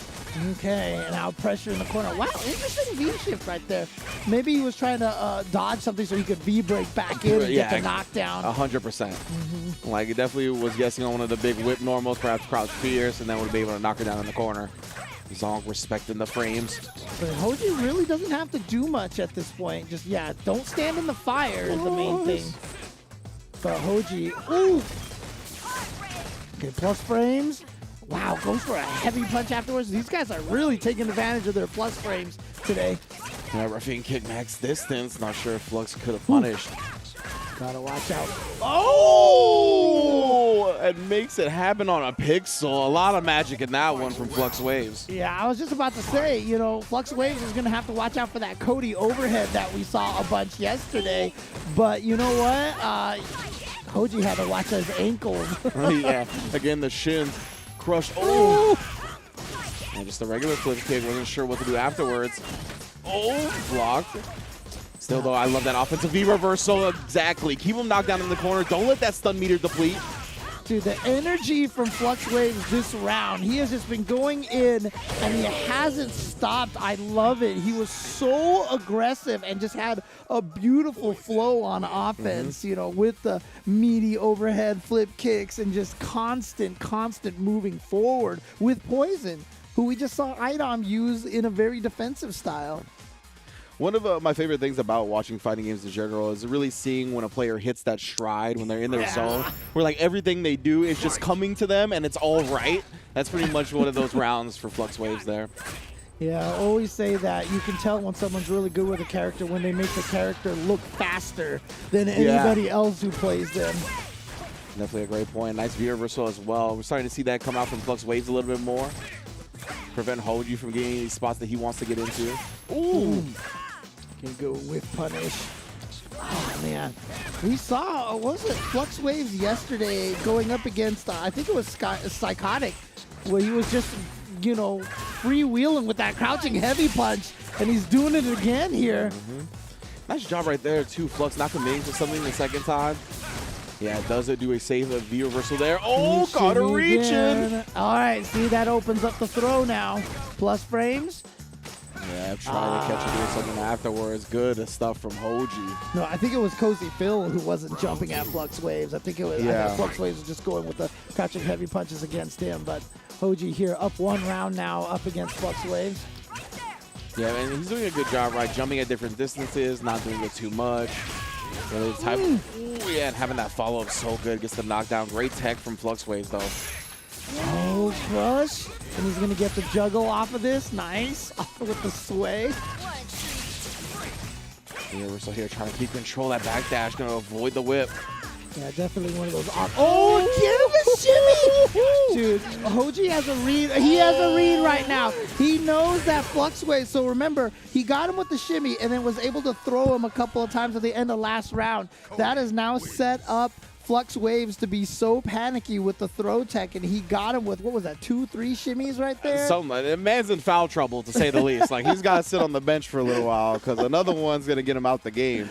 Oh, man. That is rough for sure. And, yeah, as you mentioned, just a complete read. And I love that Hoji. It's real hard not to do something when you see someone dash at you like that and just walk back. Well, I mean, like, Cody's got a pretty decent walk back speed, so he's just getting out of the range of these throws and baiting her into buttons. And there you go, that V-shift, you don't get to slow down the regular throw with. And my goodness, Hoji, we were talking about flow state for Flux Waves. This is all Hoji right now. Yeah, I know. What happened all of a sudden? It went from Flux Waves with that amazing round, and now all of a sudden Hoji is just going nuts. Wow, that looked like it was one move, right? He's like back turned, and then he just went into a sweep automatically. Man's canceled himself into a sweep right there. What in the world? Yeah, and then -4 on that flip kick, so just jabs away. Man, okay, Flux Waves in trouble here. This is loser's bracket. Loser of this match is sent out of the tournament. And Flux Waves in danger of that. Pick it up right where we left off. You never want to headbutt the mayor. That's 3. He got taught a lesson, right? And then as soon as he stops, actually did get hit, but it wasn't a counter hit. Yeah, and Hoji was so confident that it was going to be a counter hit that he just autopiloted into the rest of it. But I understand why he was feeling himself right there. Most definitely. Flux Waves was betting on an up back or an up forward instead. Getting outside, yeah, he hasn't really sat too much in the Molotov, only eating a little bit of Gray Life, no big deal. Oh, you see, he wants him to reach. Flux really knows he's in foul trouble at this point, can't afford another one. Oh no, counter hit, but it wasn't a level 2. He tried it again. Oh, not like this. Hoji once again exposing the whip block strings with the sway, with the kill, 3-1. Oh, man, again, there's that scientific aspect right there. He knows. We saw him do it earlier and saved it again for the very, very end. He was just like, you know what? I showed it once. I'm going to let you forget that I can do this. I haven't done it again for a while. And then right there at the very end, the sway on the not true block string. And he does it again, the protagonist, taking down the villains. Right. And yeah, now he moves on to the leader of the Mad Gear Gang, Dhalsim at the end of the day. We thought Dhalsim was all about peace. No, it was all a front, man, to rule Metro City with an iron fist. Oh, man. Said the world is yours, but the streets belong to me, the mayor. Dude, this one was sick. Yeah, that Oh, was ridiculous. man. Oh, it was so good. Yeah, again, watching Hoji play, and you know, when Flux Waves was doing that thing where he had that momentum, and we were saying how fun it is to watch someone like that. That's what it was like towards the end, watching Hoji, man. He just started getting the reads right here. Oh, not a block string. Oh. Great stuff right there from Hoji. Going to be moving on to losers quarterfinals. Big ups to Flux Waves as well, though. He's really had a great showing here in our top 16. So good stuff to him making it, going out in 7th place. We were going to wrap up this round 1 of top 8 with Znuts versus Space Boy. Yeah, so we did lose one of the Canadian players there, but Znuts right now going to be trying to continue the Canadian run here after eliminating Punk, as we mentioned earlier at the beginning of the stream, with the Luke mirror match. So, you know, he's definitely wants to make the most of that. You take out Punk, you feel like you got to make a good run, right? You got to make a good run at this point in time. But Space Boy, one of the other major underdogs here with a good chance, dark horses, I should say, not underdog. And Znuts, you know, it's kind of hard to gauge his skill level because, I mean, he's obviously very, very good. And he beat Punk in the Luke Mirror. But he also, his winner's bracket match was against IDOM. So it's like this man had to face the 2 strongest players in the bracket. So it's definitely tough. He played Akuma up against Laura. So I'm definitely looking forward to his matchup against Space Boy. And I think Space Boy is going to be a great test and really see where Znuts is at. Because Space Boy is one of those guys that has really been on the up and coming, just a rise with his Sakura, really solid play. And Znuts, whether it's Akuma or Luke, it looks super good up against Punk. So let's see what our competitors have to say before we get into the match. Space Boy. He says just kidding, though. This hand of mine is still glad. No, just kidding. Z is a great player, and we play pretty often, so this is going to be a good match for sure. I'm happy the community has finally gotten a taste of Znuts' play style. It's great to see him perform so well recently.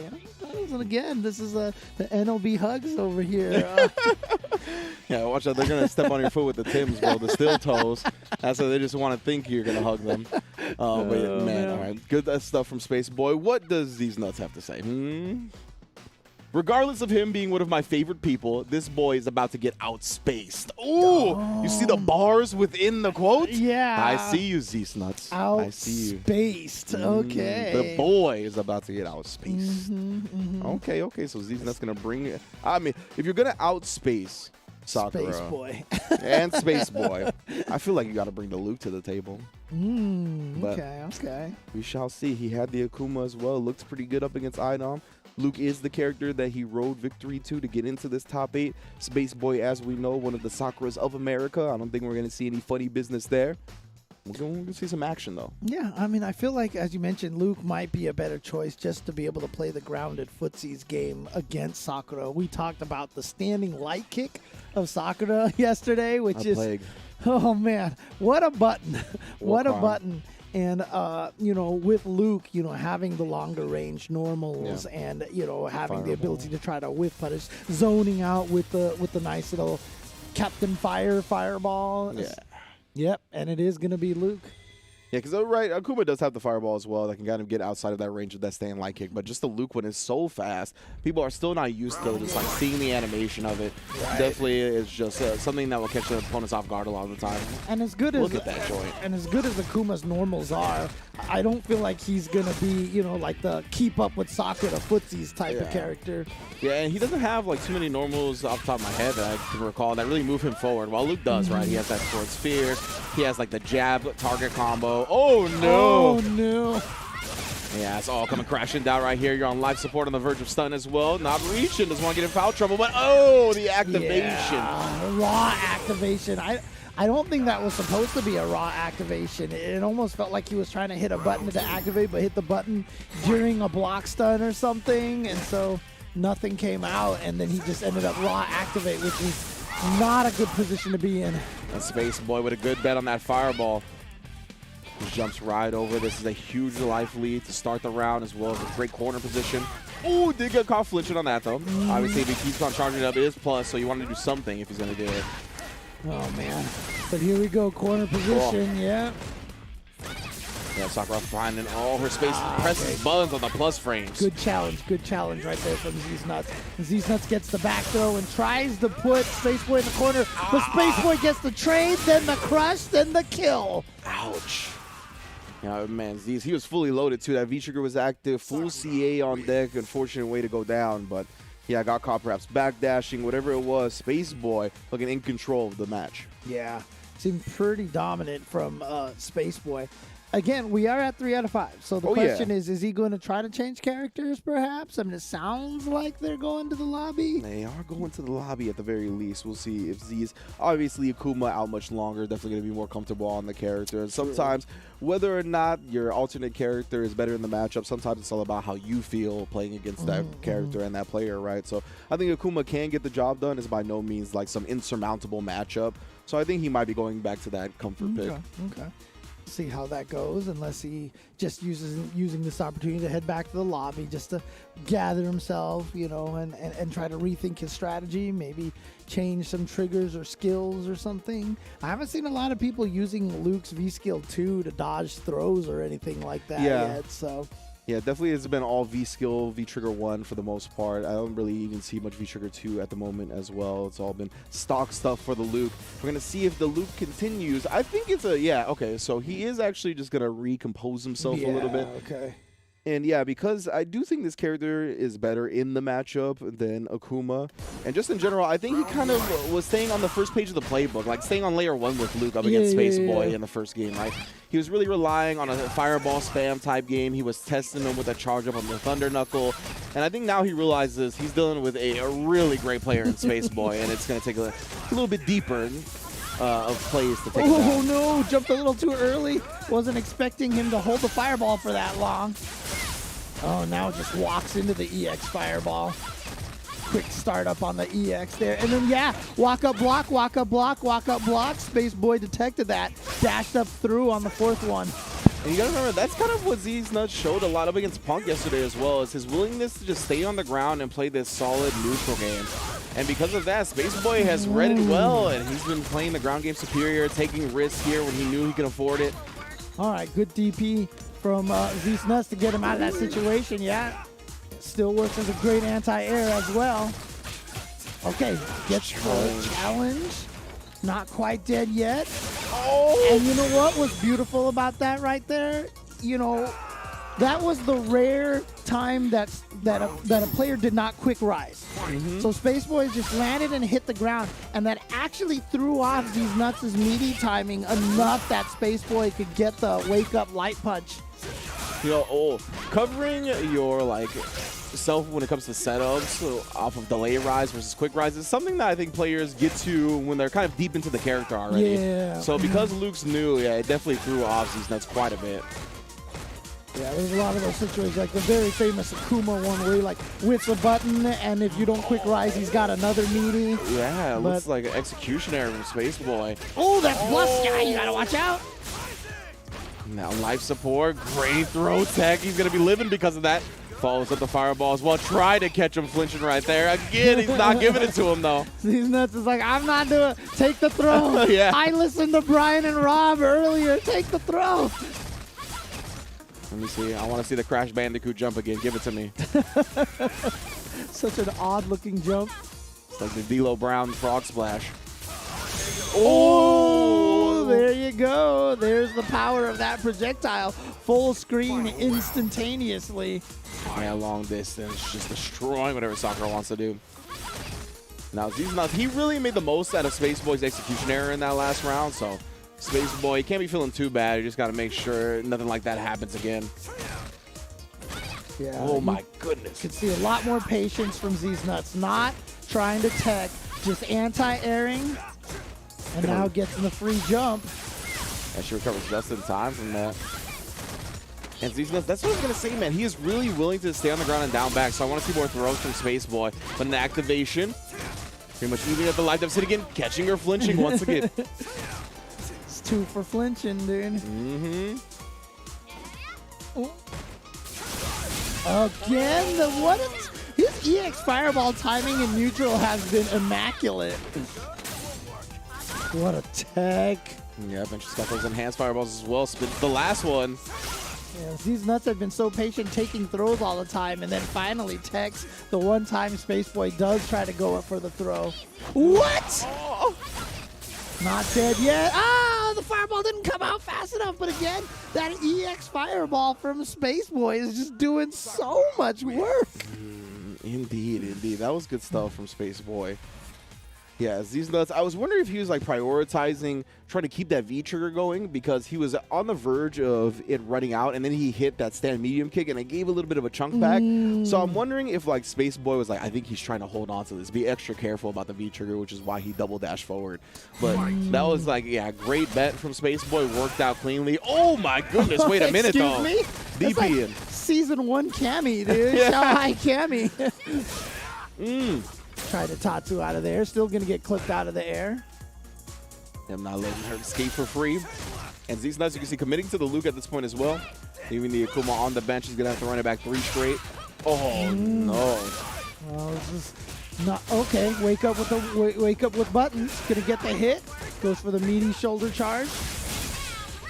And now Spaceboy, though, challenging once again. Perfect timing. Oh, punishes the V-shift as well. Basically ties it up, goes for the overhead. Yeah, but it's on hit as well. Good discipline from Z's Nuts, not standing up after that or anything. Ooh, but now it's time to guess for game. Guess is wrong. The airborne Tatsu. Okay. That's kind of like the offensive shimmy. You do that if they do go for the throw. Oh, and then just Tatsu's over the DP attempt. Great stuff from Spaceboy. He's really picking up on the defensive habits right now. Spaceboy looking so strong, and again, another player who's really been making a name for himself during this lockdown period of time. Oh, you know what? Stealing future turns all day. Did your Bison doing the heavy kicks over and over again? Oh, man. And look at this. Now it's Spaceboy's turn for patience, just blocking. Yeah, you see just challenging with the stand light kick. Great stuff from these nuts. So that's a big bet. Yeah, but he's got to win 2 rounds now. Otherwise, it's over for him. His back is as far against the wall as it can be. Now Spaceboy, the one physically cornered at this point. See these nuts. Oh, he's a very composed player, it seems like. So, yeah, good job. Even under pressure here. Ooh, catches her flinching on that delayed cancel and baits out the EXDP. We still alive. All right, nice bait on the desperation uppercut. Like you said, though, he's just alive. He still needs to win 1 more round to at least get it to 1-2. Punishes the V-skill attempt. Man, didn't even get the enhance either. Man's forearms looking like they need a workout. EX is used. Just trying to keep Spaceboy at bay. Ooh, there it is. We talked about those buttons that move him forward. That's one of them right there. I don't think he charged up the punch long enough. The hook coming through. This is a great control from Z-Nuts at this point. Nice job. Counter poking again. Trying an offensive V reversal. Keep Spaceboy in the corner. Z's Nuts in a great position. Yeah, he is not going to be hitting the button at all. You're going to have to throw him. Yep. Mans is never in foul trouble. You can throw him. He definitely will take a throw or two. Yeah. But he ain't going to foul out the game. Yep. Get your free throws, right? Oh, wait a second. Now you have to be scared of the... Oh, he made it up. Dude. I can't believe it all circled back around like that. So now Spaceboy baiting out the EXDP reversal. No. Z's Nuts has been eliminated. Unfortunate end. But Spaceboy, man, just showing. Like we said, he's been on the rise consistently. Definitely showing out at NLBC every time he enters. Great stuff to him, holding it down in the Sakura. He'll be moving on. Yeah, well, so much for Z's Nuts, right? So much for him, bro. It was fun. No. I will commentate any tournament you enter, Z's Nuts, 100%. But unfortunately, that also does mean both of the Canadian players out of the tournament now. As we set up Hoji versus NYC Furby. No Need to Talk versus Space. I mean, look at this. What do we have? We have Rushdown, Idom, Spaceboy, No Need to Talk, Hoji and NYC Furby. The only thing we're missing right now is Spooky on the microphone. Yeah, Can we NLBC. just phone him get in. Mr. Victor Font? Just get him out here right Phone now. him in, bro. Man, you know what? I think the problem with Flux Waves and Z's Nuts are, I mean, you could correct me if I'm wrong on this, but I don't think either of them are VTubers. And if you're from Canada, and a fighting game player, you have to be a VTuber. That increases your skill tenfold. Is that the case? Okay. Got it. All right. Give that advice to those two players and, Sure. Brutus and everybody That's else true. out there. Brutus would make a great VTuber, actually. He would definitely win a CPT if he became a VTuber. You got to follow in the steps of Deb and Remy Celeste, bro. That's all I'm saying. Oh, man. That's hilarious. But yeah, we've got ourselves pretty much an NLBC setup at this point in time. 6 players who show up to NLBC consistently and repeatedly. I'm sure Z's Nuts and Flux Waves are there all the time themselves. But yes, indeed. But where you need to be is compete.playstation.com. You need to stop messing around. Get yourself into this tournament life. You can see what it brings you, this joy, this heartbreak, all these things that just grow you as a person. This is where you could find compete.playstation.com. You can find Street Fighter V tournaments. The Open Series is available to get down in, as well as all kinds of things in the realm of video games and competitiveness. yeah, not only do they make good tournaments, they make comfortable hoodies as well. Oh, you know what I'm saying? Oh, dang. See? All right. Yeah. Actually has to join on. Let's go. But also, of course, other things of quality. Street Fighter Duel on the mobile platform. The Capcom authorized mobile game Street Fighter Duel is now available for download in Taiwan, Hong Kong, and Macau. Other regions are also coming soon. Keep a lookout for more news on the global release and get ready to join the journey with millions of players to find out who is the best fighter in the world. Oh, indeed. And when we narrow it down, once again, some of our soldiers, our warriors have fallen, but we got so many gladiators still to go. Oh, yeah. More action to go. A king to crown. A crown to king. Something like that. Either way, we'll be back here on Capcom Fighters with more Street Fighter V. Don't go anywhere. Time to fight, time to fight. Never give up, we won't retreat. The ones who stand after defeat. So fight, time to fight. Glory waits for those who fight. We unite, we are Street Fighters.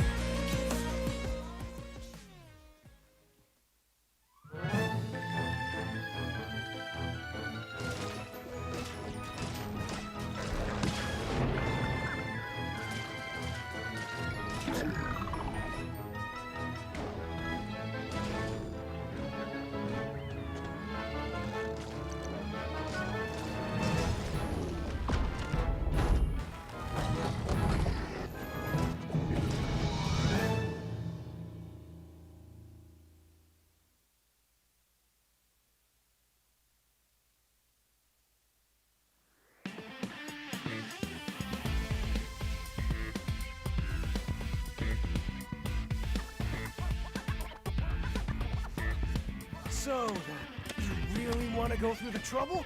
Fine.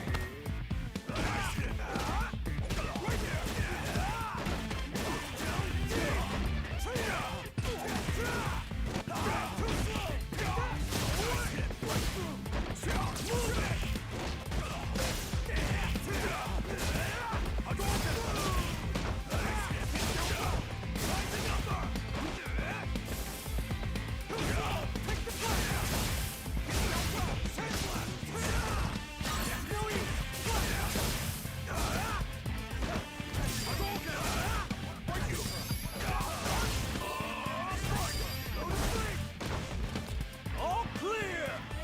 Easy mode too much?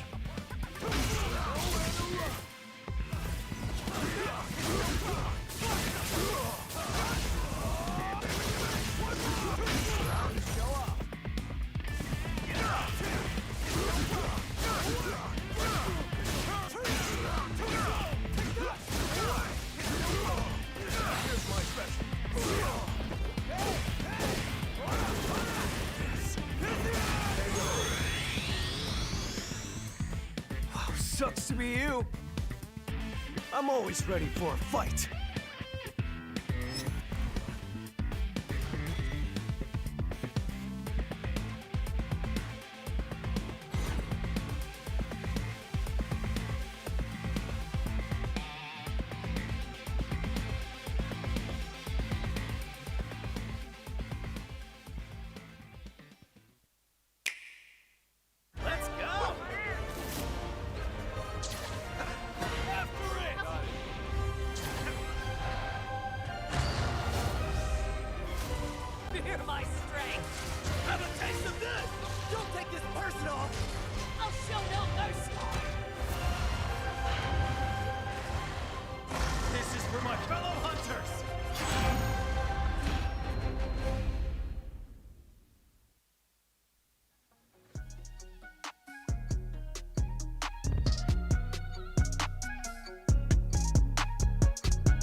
And welcome back to the Capcom Pro Tour, everyone. Again, we have arrived at the N8 East 2 qualifier. We have already narrowed it down to a top 6. Unfortunately, 2 of our warriors have fallen, but we got 6 more to go. How you doing, James? Doing all right. I'm pretty excited about this. I mean, again, we've got pretty much an NLBC top 6 going on over here. Oh, yeah. You know, for those of you who are unaware, next level battle Coliseum circuit. That's what it is. Yeah, it's something. You know, I always just know it by NLBC, and you know, this is a tournament that Spooky runs every single week. Probably the premier weekly event. Oh, for sure. And, where the best players compete. If you really, really want to test yourself, that is where you want to go. I was thinking of Neo Geo, I think. Battle Coliseum is what it was. So, yeah. Okay, yeah. All right. Anyways, okay. There we go. So, Rushdown and IDOM on the winner's side, ready to go. But we are not going to go to those matches just yet. We're actually going to be going back to the loser's bracket over there with NYC Furby and Hoji going up against each other, and then it will be No Need to Talk and Space Boy afterwards. Indeed, and we're going to start with that Hoji versus Furby matchup. Saban and see what he brings to the table. Of course, it's going to be that Dulcim Hoji with the Cody on the other side. I'm not sure what the history is between these two players, like in terms of which side it favors. Had a little trouble finding Hoji on FG combo. So we'll see how it goes, right? I think Dulcim and just the usage of Hoji's like V skill and his sway could definitely present some problems for Saban, but we'll get to it soon. Yeah, Arturo, I mean, it's interesting because, you know, we were even just saying during the break that the way that Hoji was playing towards the end against Flux Waves just was so fantastic. Yeah, and if he continues to play like that, this is going to be rough for Arturo. But it is going to be the matchup that we expected over here, Dulcim versus Cody. So let's see how this goes. Honestly, like I said, this might be pretty rough for Arturo unless he can play a proper zoning game. But we already see right away the sway coming into play and a whip punish. Ow!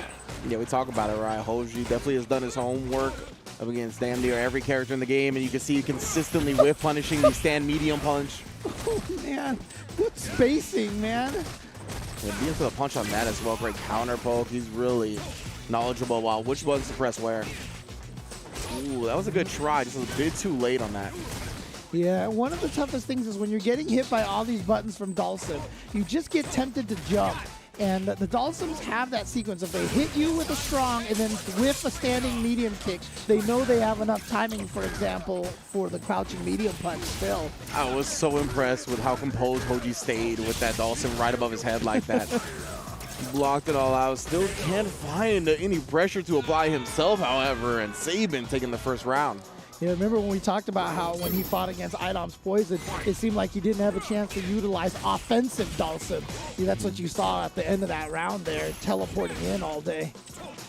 Yeah, I'm not sure. Maybe because he had the knife out, he doesn't have a good button to contest in that range where Yoga Stasis is right above your head.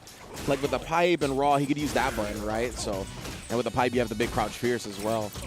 That might be something to keep an eye on going forward here. Arturo is in complete control, but we got the knife out. Ooh, try to catch him pressing something back, but nope. Oh, look at the range. You see him dive down with the blade. So good. And now we have the corner. I mean, this could definitely be Hoji's game. He has CA on deck as well. Just needs one hit. But look at how much life is burning away. That's why he's trying to walk forward. But he can't get out of the fire. Look at all that gray health. Saban not reaching. Hoji not reaching. Oh, that slide did so much damage. But Hoji got the super. Oh, man, he was so scared of the Yoga Sniper. And you know what? The life was so low that Arturo didn't have to go for the standing heavy punch. The crouch light kick was gonna basically get him the kill.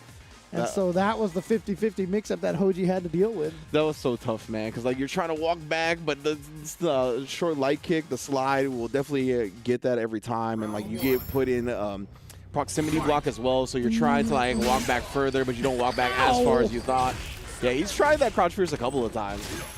Yeah, that's a priority system button right there. Even if he trades with a stand medium kick, the priority system will kick in and it'll win. So that's why you throw out those heavy buttons, but they are very whiff punishable. That's the problem. Oh, see? Like I said, you get hit by all these grounded moves and it just makes you want to jump. but the Dhalsims are all waiting for that. Oh, it's the other side. Yeah, again, you can see these knife normals just not the best space to deal with the stasis. Dude, oops, he forgot to cancel into the V-Skill 1. So he was punishable on the way down. Recovers just in time not to get punished here. Burning up. Slide. Oh, yeah, and he does do the heavy punch. He was so scared of the Yoga Sniper again. The instant jumping light punch, which acts as an overhead. This man Sabin, he really sets his opponent up to be in that sweet spot where they have to guess between the sniper and the stand fierce. He's swinging for the fences. Ruffian kick perfectly spaced. Yep, here we go. Hoji's got to figure out a way to get in without jumping. But again, that standing medium kick is just causing him so much frustration. Oh, and then the heavy kick at perfect timing for the crush counter. And yeah, if you jump over EX Fireballs, Dhalsims are just looking for that so they can teleport behind you for free and get out of the corner. That's an old Street Fighter 4 tactic right there. This is such a good round from Arturo, honestly. Expertly played on the Dhalsim, from the stand medium kick harassment to the way he's been holding his buttons to challenging there and finishing the job. Wow. Hoji with the knife on the offense, and then Arturo's like, nope. Slide V trigger and combo for the win. Arturo is looking dominant here. One of the reasons why we kept saying he's, you know, probably the third favorite to take this tournament, you know, and now the second favorite now that Punk is out of it. He played so well. Like, those stand medium kicks just harassing him down, and then he paused for a moment knowing that Hoji's like, he's got to jump soon. And because of that, he also started going into the stasis and just to jump back into the jab, right? Just to snipe the air-to-air. So real great adjustments from Arturo, staying ahead of his opponent. I did like Hoji using that crouching medium kick a little bit more. Okay, there we go. Got the jump in, but you try to push. You want to stay close, and that's why Arturo's hitting buttons, because he knows that Hoji wants to get in so he can keep the pressure.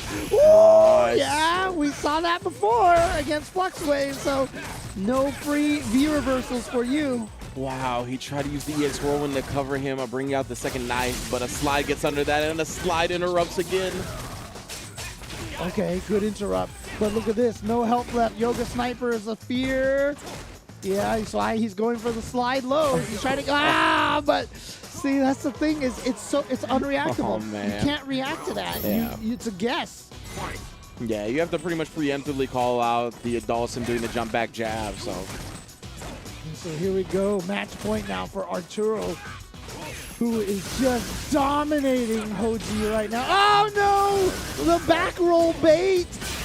Oh, and then he uses the drill to just make him reach. Oh, drops the combo. Yeah, it was supposed to be down back heavy punch. Doesn't matter. Gonna get the perfect anyway. Arturo Sanchez, a.k.a. Sabin, a.k.a. NYC Furby, I mean, he's got like 7,000 names in our community. Young Art. Young Art, looking like it right now, for sure. Probably the most appropriate one of this moment. Young Art. Moving on in 3-0 fashion. Did we say there weren't going to be any, offers in this one? Whoops. In the losers bracket? We said that and we were wrong.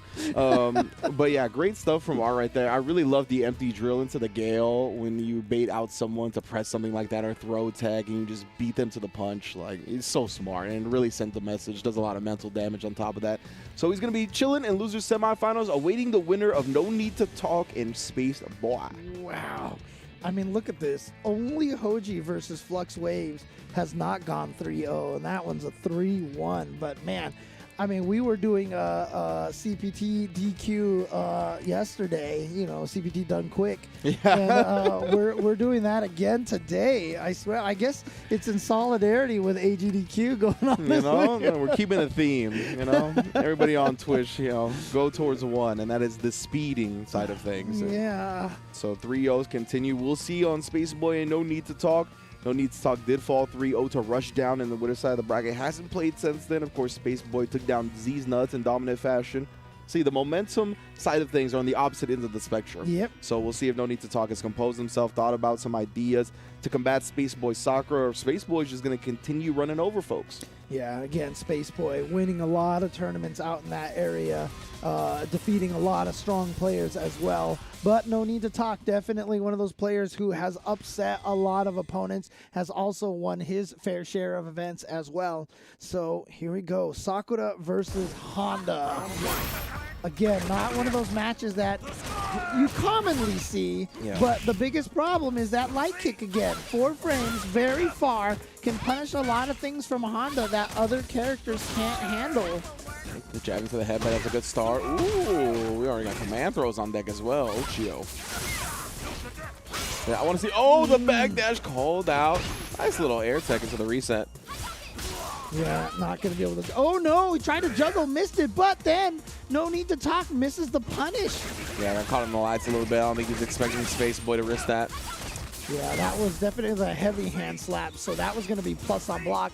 So you saw that Space Boy just immediately V-reversaled it. Didn't want to deal with that. That's also plus. Yeah, you got to be careful. Yeah, no need to talk. Doing a good job here. Going to activate the V-trigger as well. Gets out of that, but immediately covering the forward dash. Back there, you can see Space Boy already spent all his V-meter on V-shift trying to avoid the scenarios, but again, no need to talk. Just covering the fact that Space Boy was looking to take his turn after the first headbutt. That was not your space. Not your timing. Ooh, nice air or anti-air on the neutral jump. Yeah, no need to talk. He hasn't gotten too many opportunities to power up that V skill, but yeah, these counter pokes, he really knows the space that Space Boy is trying to take his turn at.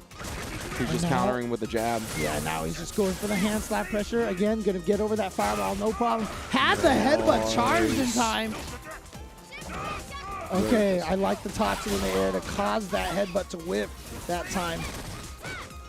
And we'll see, we haven't really been playing a lot of that stand light kick range. Yeah, he's just been able to kind of bully Sakura down. Nice little V break. Combat the headbutt, but you see this, the headbutt is always on deck behind these jabs. It always looks like it's too slow to combo, but it still does. It's crazy. That 5-frame jab, right? He's got kind of fat hit stun. Yeah. Again, the heavy hand slap is plus, so after you block that, you gotta hold that a little bit. Look at this. Again, Space Boy likes to chase down wake-up backdashes with that back heavy punch there, but he cancels it into the Tatsu, and even if it crushes, he gets that juggle. Plus frames. Oh, never mind. He just goes for the chip. Okay, okay. No need to talk. Taking game number 1. Very, very smart, yeah. And yeah, I think Honda's one of those characters that can really put you in chip death territory outside of what other characters can. Yeah. And because of that, you get caught slipping a little bit. You're like, okay, I'm not actually in chip territory yet. And then a headbutt into the hands, and then you're like, oh, I actually am dead. Okay, gotcha. Right. And by the way, I mentioned that the heavy kick butt slam was plus on block. Actually, it's minus, but the spacing, it's -2, unpunishable, and a lot of the times it's a spacing trap. So when you try to counter it with a fast button, he gets a free whiff punish. Yeah, once again, I want to see. I think Sakura hasn't been able to utilize that stand light kick that much because no need to talk has not been afraid of just handsing him down like this and utilizing that jab in great scenarios to counter poke with the headbutt behind it. As you can see, really discouraged Space Boy from even pressing that button. Yeah, just playing really good neutral right now, Oh, and then wow. trying to bait a wake up. Yeah, one of the best tools. The V shift actually helped fight Honda a lot with the EX butt slam. Like this gives you the free V break like that. So it's a nice little way. You don't have to worry about if it's cross up or in the front. You just V shift it and punish. Yeah, guaranteed V break is very nice. And now Space Boy. Oh no! Huge missed opportunity, but no need to talk. Leaving some damage on the table either way. Bear hug, backbreaker. Yeah, just walk back. Bruh! Oh my god! Did not stop walking her down. Dude. It's like a movie villain. It's the Terminator coming at you, dude. The bathhouse Terminator. Oh, and then catches Space Boy trying to walk back. No, sir. Oh, man. And that's one of those things, right? You don't usually have to worry about Honda catching you low too often. Oh, you thought he really thought he had the whip punish, and so did I. Gonna maximize some damage right there with the EX butt slam. Yeah, looking strong. Oh, just barely catching the anti-air. Wow, jump back jab on the wake up. Calls him out. No follow-up, but just walks in his grill and gets the counter crush. Interesting. Heavy Tatsu there instead of the light Tatsu. Ooh, nice. I like that. Moving forward a little bit with the stop sign, avoiding that fireball. Oh, crush counter city. And then the Oicho throw. Okay. Man. Oh, and then he wanted the EX Tatsu in the V-trigger activation. That's one of the key ways to get that activation, but he got jabbed out of it. And then he didn't have the V-trigger anymore because then he spent it on the V-shift afterwards. Even though he got the V-break, that only refunds half of the bar. Yeah. And so he was still down half a bar, unable to do any V-trigger comebacks. No need to talk 2-0 over Spaceboy right now. These jabs, too, they're shutting down so many things that Spaceboy's trying to do. And usually, people, I don't think, talk about Honda's jabs being too prevalent, right? Because the 5 frames are slower than your average. But you can see, perfectly spaced, challenging them so well. Always has the buffer behind it with the headbutt. Oh, man. But there's that light kick we talked about from Sakura. Please, bro. I want to see if it can do its damage as it usually does. Either way, catches low there. That's what he missed last time. Remember, he missed that DP somehow, but he gets the DP this time, gets the stun, should be able to finish it off with the heavy Shoken. Yeah, All right. great job from Spaceboy. Really recognizing that No Need to Talk was trying to scramble out in that scenario. As soon as he ate that stand light kick, you knew that he was not going to sit there and down back for a while. Man, just looking to move. Didn't go with the cross-up button. That definitely would have hit. Straight on the head, but that's going to knock down Spaceboy. He'll definitely take that. There it is again, that V-shift. Ooh, just on the edge of the DP. Rolling forward, but yeah, not comfortable to contest. Oh, God, those space traps from Honda. Every time you block a headbutt, a hand slap, he puts himself at a really awkward range. Gonna get anti-air, but that V-shift V-break coming in once again during one of those big Honda moves. Guaranteeing that knockdown, yes, sir. Dude, he is just spending all of his meter on these V-shifts. I like the idea, though. You don't want Honda to keep this pressure on you. No V-shift this time, though. It looks like he's trying to save for the V-trigger this time. Yeah, we'll see. No need to talk. Has his V-trigger on deck. Flips the throw, now activates. Ooh, the cancel was already coming out, but the V-break's going to put a stop to that immediately. Now we have the corner Spaceboy trying to put himself on the board. Oh, what a V-shift, but he hit him out of the air with the standing medium punch. Oh, no.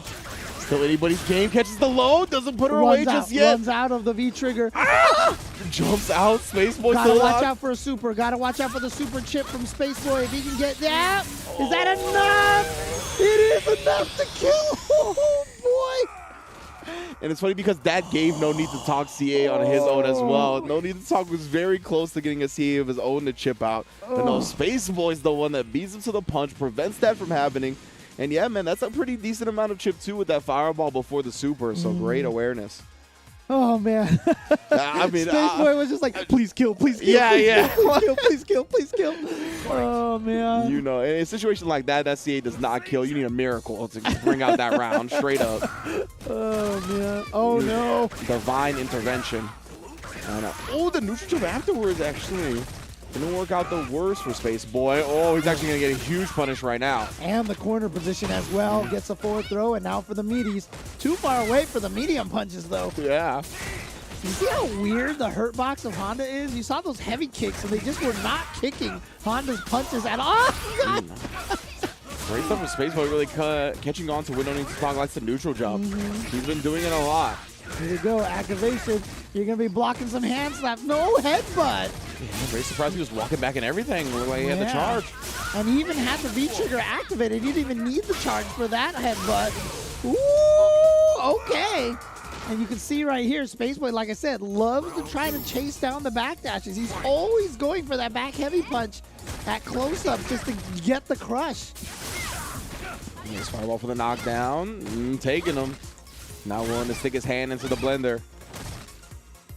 So yeah, No Need to Talk, being very disciplined about when he challenges. That's what's led to so much success so far. Ooh, caught him walking forward. And to the other side. I love him just checking with a stand light kick every time the cross-up happens. All right, but here's the corner position for Spaceboy. Now, never mind, not anymore. That is minus when he hits you on the backside. Yeah, I don't think Spaceboy had V-meter to V-shift that Mud Slam either. Oh, tried to catch him, but was a little too far away. But the way that Honda bounces back afterwards makes it real. Oh, what a shimmy! Huge. Has the corner now. Yeah, no need to talk. Not as many spacing games can be played when your back's against the wall. Ow! Oh, but he didn't combo out of it! No! And he didn't notice he blocked it! He kept going, so he's going to end up eating a ton of damage off of that. Yeah, try for a little reset. Reset dash of EXDP. Yo! We were talking about divine intervention. Might be relying on the heavens a little bit too much right there. No need to talk now on set point. Yeah, he went for the Hail Mary. That's ambitious for sure. That wasn't even fourth down, man. He was just not even fourth down, no timeout. Yeah, it might have been dash forward EX Fireball. Try for the plus frames. I'm not sure. Maybe. Yeah, could have been an execution mistake. Maybe. But either way, no need to Yeah, talk. you can't jump out of that. No. The hand slap catches you in time. But what a punish without using the V-break and getting the full punish. Smart stuff. That was really good. No need to talk. Bouncing back. Oh, but speaking of bouncing back, Space Boy challenging. Now we got a V-trigger activate. You got to respect all these fireballs. Instead, just take the opportunity to throw. Dude, Space Boy is showing that he doesn't care at all. He is going for everything. Oh my God. That's exactly what he wanted, but the butt slap still beat him. You gotta watch out. Super on deck. Anything combos into V-trigger 1, you're done. Okay, then we talked about the chip range. He's gonna slowly work himself down, but the headbutt loses. Space Boy can't do enough damage just yet. Watch out for the overhead. He went for the tech. Oh, and caught flinching at the last moment. Space Boy stays alive, getting them toes. That bare feet exposed. Here we go. 2-0 for no need to talk. Space Boy coming back. Can he do the reverse 3-0? We've seen this happen so many times, and a lot of the times the person who was ahead just starts questioning themselves. They start thinking like, can't let this happen. Yeah. Can't let it. Just get the one win. Just get the one game. And there you see that light kick punishing the headbutt that most other characters cannot punish. Oh, no, and the charge fireball. He didn't respect the plus frames behind it either, so Space Boy already has the corner. Utilizing that heavy kick to splits. Great opportunity right there. Just dashes forward and takes the back throw. Knowing that he was going to whiff. And at least he saves himself from getting stunned here, so no need to talk. Oh, he was trying to do the Terminator again. Didn't work this time. Tried to cut it short, press something that got crush counter, and now Space Boy continuing with this momentum. Closing in on this reverse OCB. Dude, everything is going Space Boy's way, including the opening round. Shimmy. Oh, okay. Oh my goodness. Man. What a challenge. Betting it all. Has the corner trying to keep control of it. Yeah, that still juggles in the air. Oh, nothing behind it though. So rare. Yeah. No need to talk, but because he's trying to inch his way forward, right, doesn't have the charge available for the headbutt.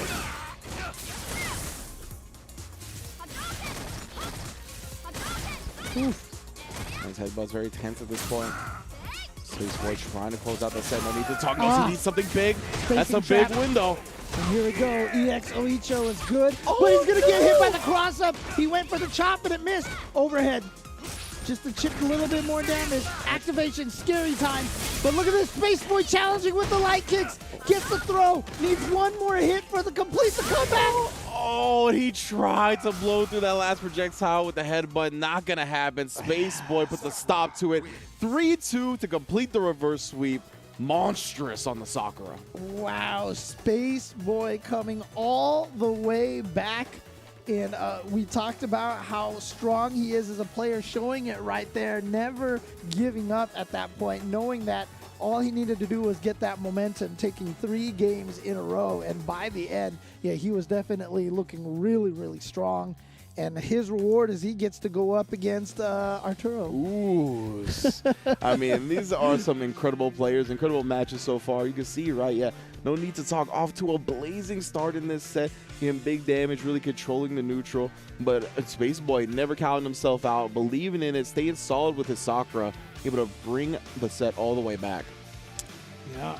I mean, again, no need to talk. Getting that big lead, but then just a couple of mistakes towards the end. And, you know, opening round shimmy we saw, and that was really indicative of where no need to talk's mindset was. You know, at the beginning of a round, you tend to take throws. Yeah. You know what I mean? Because it's the early in the round. You can afford to take the throw damage, like Brian and Rob were saying. You know, your life is just another resource in the game. Yeah. Just because you play perfectly doesn't mean you win with a perfect. You know, you're gonna lose life every once in a while.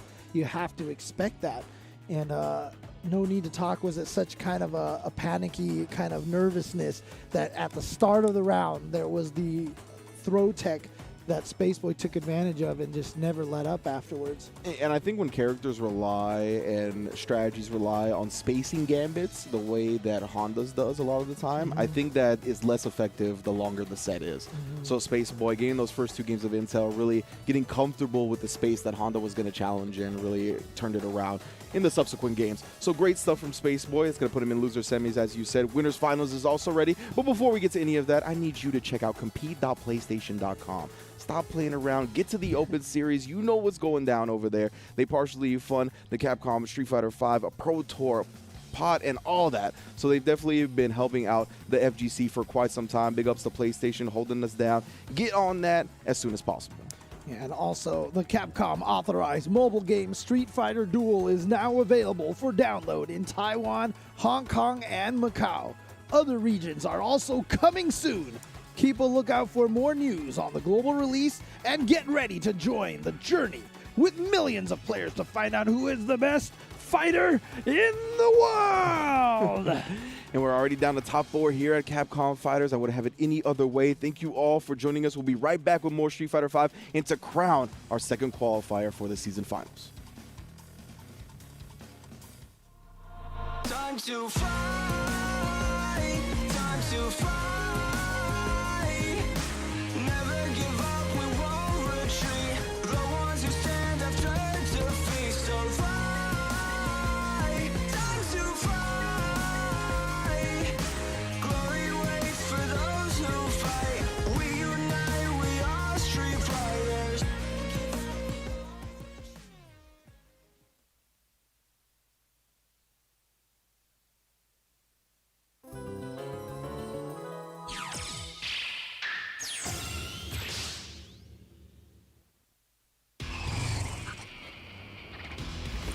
If I go too far, please forgive me.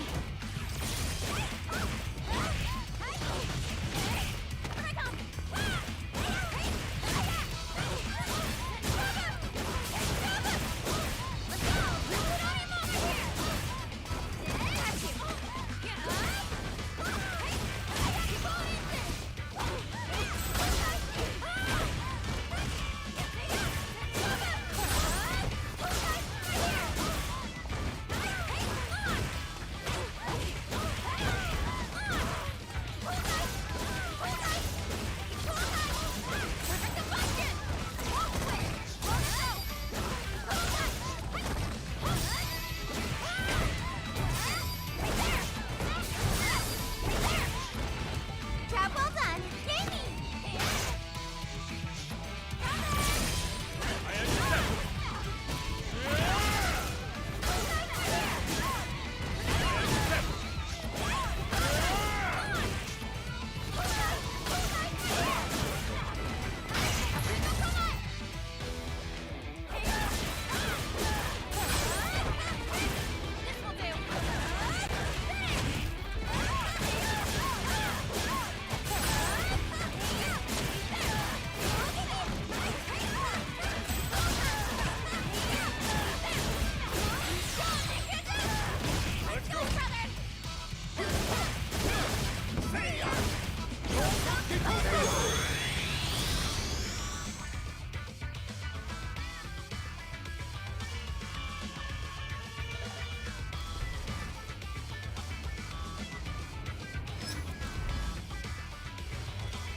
Lock and loaded, it's time for war. Can't start a show without the star. This is the path of my destiny.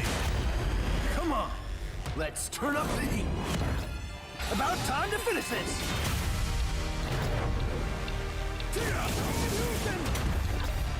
see what I'm really made of. I'll show you.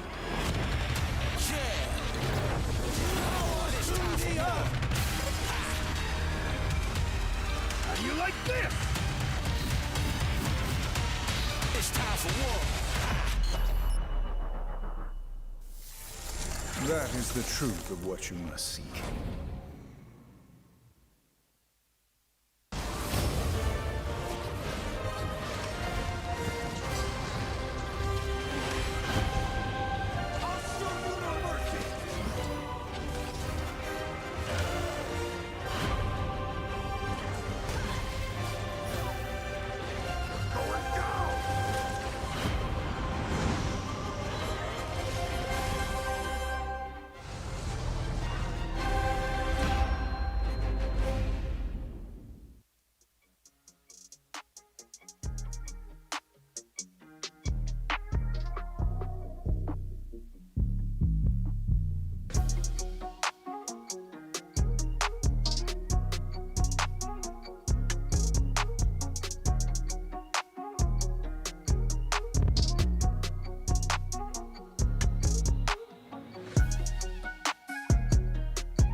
And hope you guys have been enjoying the action here for the NA East region top 8. We have we're basically down to 4 players left, so 4 gone. 4 remain, 2 in the winner's side of the bracket. That, of course, is Rushdown and IDOM, and 2 in the loser's bracket, Spaceboy, who just did the reverse OCV against No Need to Talk, going 3-0 after going down 0-2. Going up against NYC Furby, a.k.a. Arturo Sanchez, you know, straight from doing the top 16 yesterday, running a tournament, and then coming back and playing some more in the CPT. So busy dude, one of the most hardworking members of the FGC, but they are the ones who are going to have to be going up against each other. But we are actually going to start on the winner's side first with Rushdown and IDOM. Rushdown and IDOM indeed, right? So IDOM is definitely one of the players that I think everyone considers one of the best in the world, right? A pillar of the East Coast community. Rushdown, got a loud mouth. Right? That's what people knew him for at first. They're like, man, this guy tweets and talks a lot. But man, has he been backing up that play right here in winners finals of top 8 on NA East 2. So it's been a great job, and no better way to shut the people up that are like, man, this guy talks too much, than to defeat IDOM, right? So that is definitely one way to really kind of solidify yourself in the upper echelon of players. Yeah, for sure. But of course, remember, IDOM is still the current reigning CPT offline champion here, the most recent offline champion. So, you know, he's there for a reason. Oh yeah, most definitely. So we're going to see now. Rushdown can really solidify himself. I like to talk about this, right, where this is the type of pressure that makes diamonds. If you can take down a monster like IDOM, someone who's so highly regarded in the Street Fighter V community, it definitely does wonders for your psyche, does wonders for your confidence going forward. Ooh, but IDOM right now, don't get too confident, young man. Yeah, remember, IDOM, you know, known for his Laura, but has been doing a lot of work with the poison. And, you know, I did like what Rob TV said in the pre-show. You know, IDOM used to only have the Laura, but all the bans in Season 1 forced him to learn other characters. And perhaps he would not be as strong as he is today if it were not for that Street Fighter League. It's interesting, right? And you mentioned how the jab change affected Arturo in a positive way as well, right? Made him a better player. So it's cool to see the way the game kind of develops and how it affects the players. Oh, we actually got the trade. That's good. But now you got to deal with this mix-up. And nice block on the overhead. Wants to trade with another fireball. That's why he's dancing back and forth. Careful when you throw those fireballs. Yeah, Rushdown does have another mirror available. Oh, yeah, no trade available to live through. Because if he had traded, that was it. Yep. That was it right there. I mean, if it hadn't traded, if Rushdown had actually gotten the clean hit, that would have been over. What a whip punish with the chariot tackle. Yeah, at first it doesn't succeed. Try and try again. There's another one. EX this time. Could have reacted to that if you had the no. Already finding his way smoothly out of this corner. Actually going to take the corner for himself now with that back throw, but just outside of range.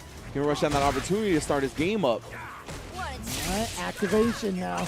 Gotta be careful. You can do a lot of damage once she gets you cooking. Yeah, but now rush down one strike away. Ooh!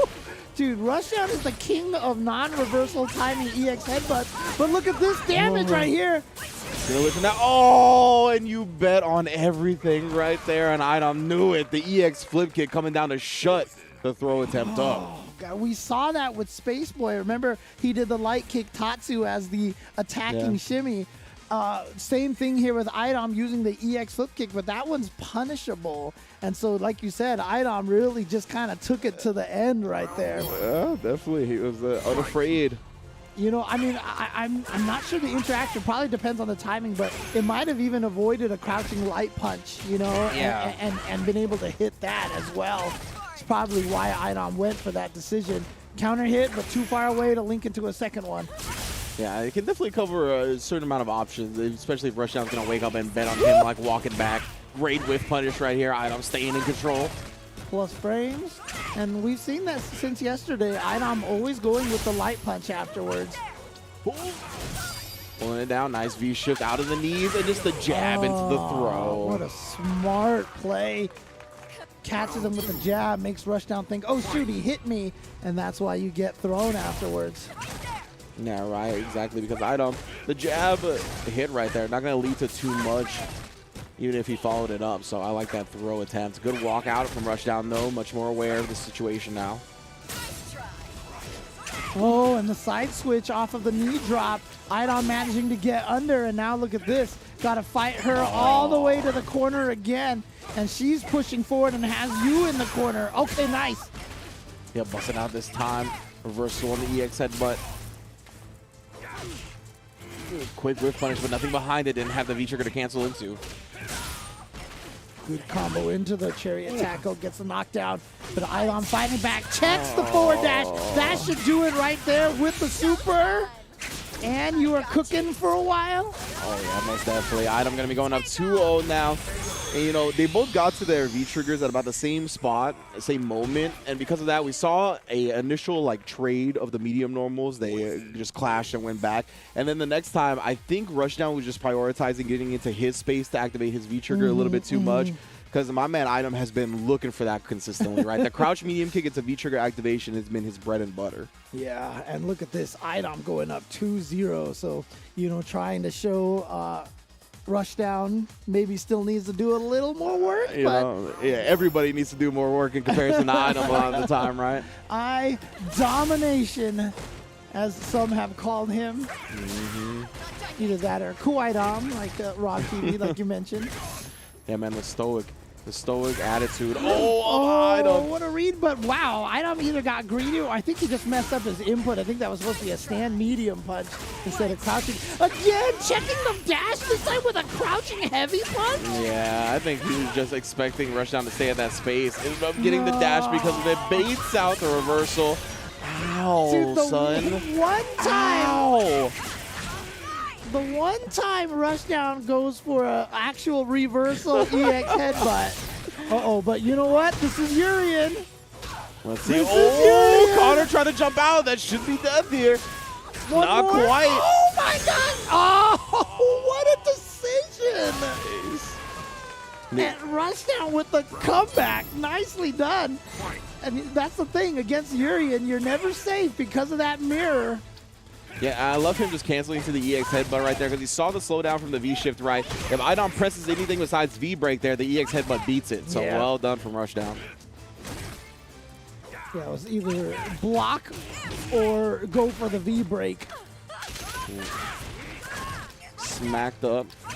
No, Idom though, even surrendering that round, right back in control of everything. Ooh, wait a minute. That crap counter hit. Got the combo. Nice jump back light. Yo, shout out Classico. Oh, this time the anti-air. No trade this time, and he's going to get the stun. Trying to we got it. Loops. We got headbutt loops. Let's go, Rushdown. Oh, okay. Yeah, I'm going to set up the Aegis setup. Blocks for now, but the you're view gonna reversal get hit. doesn't work. Yep, close mirror, you're not out of it. Doesn't punish the reach. Oh, but finally brings the Batista bomb home. And that is a way to put yourself on the board. That was such great patience from Rushdown there. He just was like, you know what? Idom is scared of this mirror. He saw him whip the throw. He saw the V-shift, and then he got the punish. He was just waiting to see what Idom was trying to do. Idom was in desperation mode at that point, which is not something you can say commonly about Idom. And I love the way Rushdown just kept adding onto his layers, right? After the headbutts, the headbutt loop, went into the Aegis, knew that the V-reversal was going to happen, so after she ate the hits, just went into the EX tackle to get right back in it. So smart. And also, his spacing on the light chariot tackle has been so good. Right there again, yeah. Oh, and the EX needs to actually avoid the whip. Oh, got shot out of the air.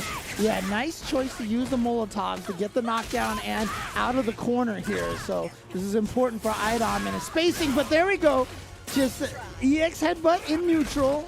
Oh, that's punishable. What was he going for there? Yeah, just a raw read on the tackle, a little bit of misspace perhaps, but either way, Rushdown has his V-trigger. I'm not going to give him a moment to activate it. Yeah, See the plus frame stance. Ooh, actually walk back. He was waiting for the EX headbutt. Yeah. He saw it, Rushdown got the headbutt, and so he walked back and then was able to connect with the heavy punch afterwards from Rushdown, trying to touch a button. Yeah, that was a moment where Rushdown could have got him with the crouch medium kick Aegis activation, but yeah, definitely worrying about the EX headbutt and kind of playing around that. Oh, again getting over the standing heavy punch with the EX knees. Here we go, back-to-back throws. Went for another one. Crush! Oh, good stuff from Rushdown. Gonna activate again here. Oh, just tries for a reset. Wow, interesting choice. Not sure why. I don't feel like there was going to be that much scaling on that combo. Definitely going to be decently paraded, but probably could have squeezed out a decent amount more damage. Got an activation here. V-shift, V-break avoids some of it. Oh, the tackle shut down. You walk forward into that. Now you can get hit by anything. Oh, he tried to trade. Nice block and the punish. Idom bet it again on the EX overhead. And Rushdown with the block and the punish with the mirror. Rushdown staying alive. A lot of the times people choke it up on those 4-frame punishes, right? Because it's a light into something, not Rushdown. Not at this level. Good stuff though. Idom has fought very comfortably with his back towards the corner constantly.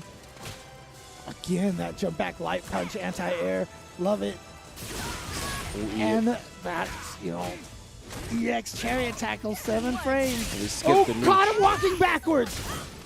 Okay, Idom, of course, going to take the side switch. Brings him up a little bit. Iceberg Slim, we're going to start establishing the throw a little bit, trying to get him to bite.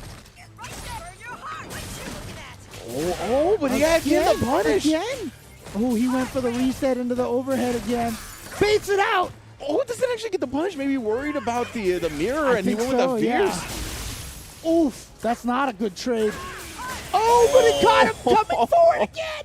And Idom is going to advance with another forward check.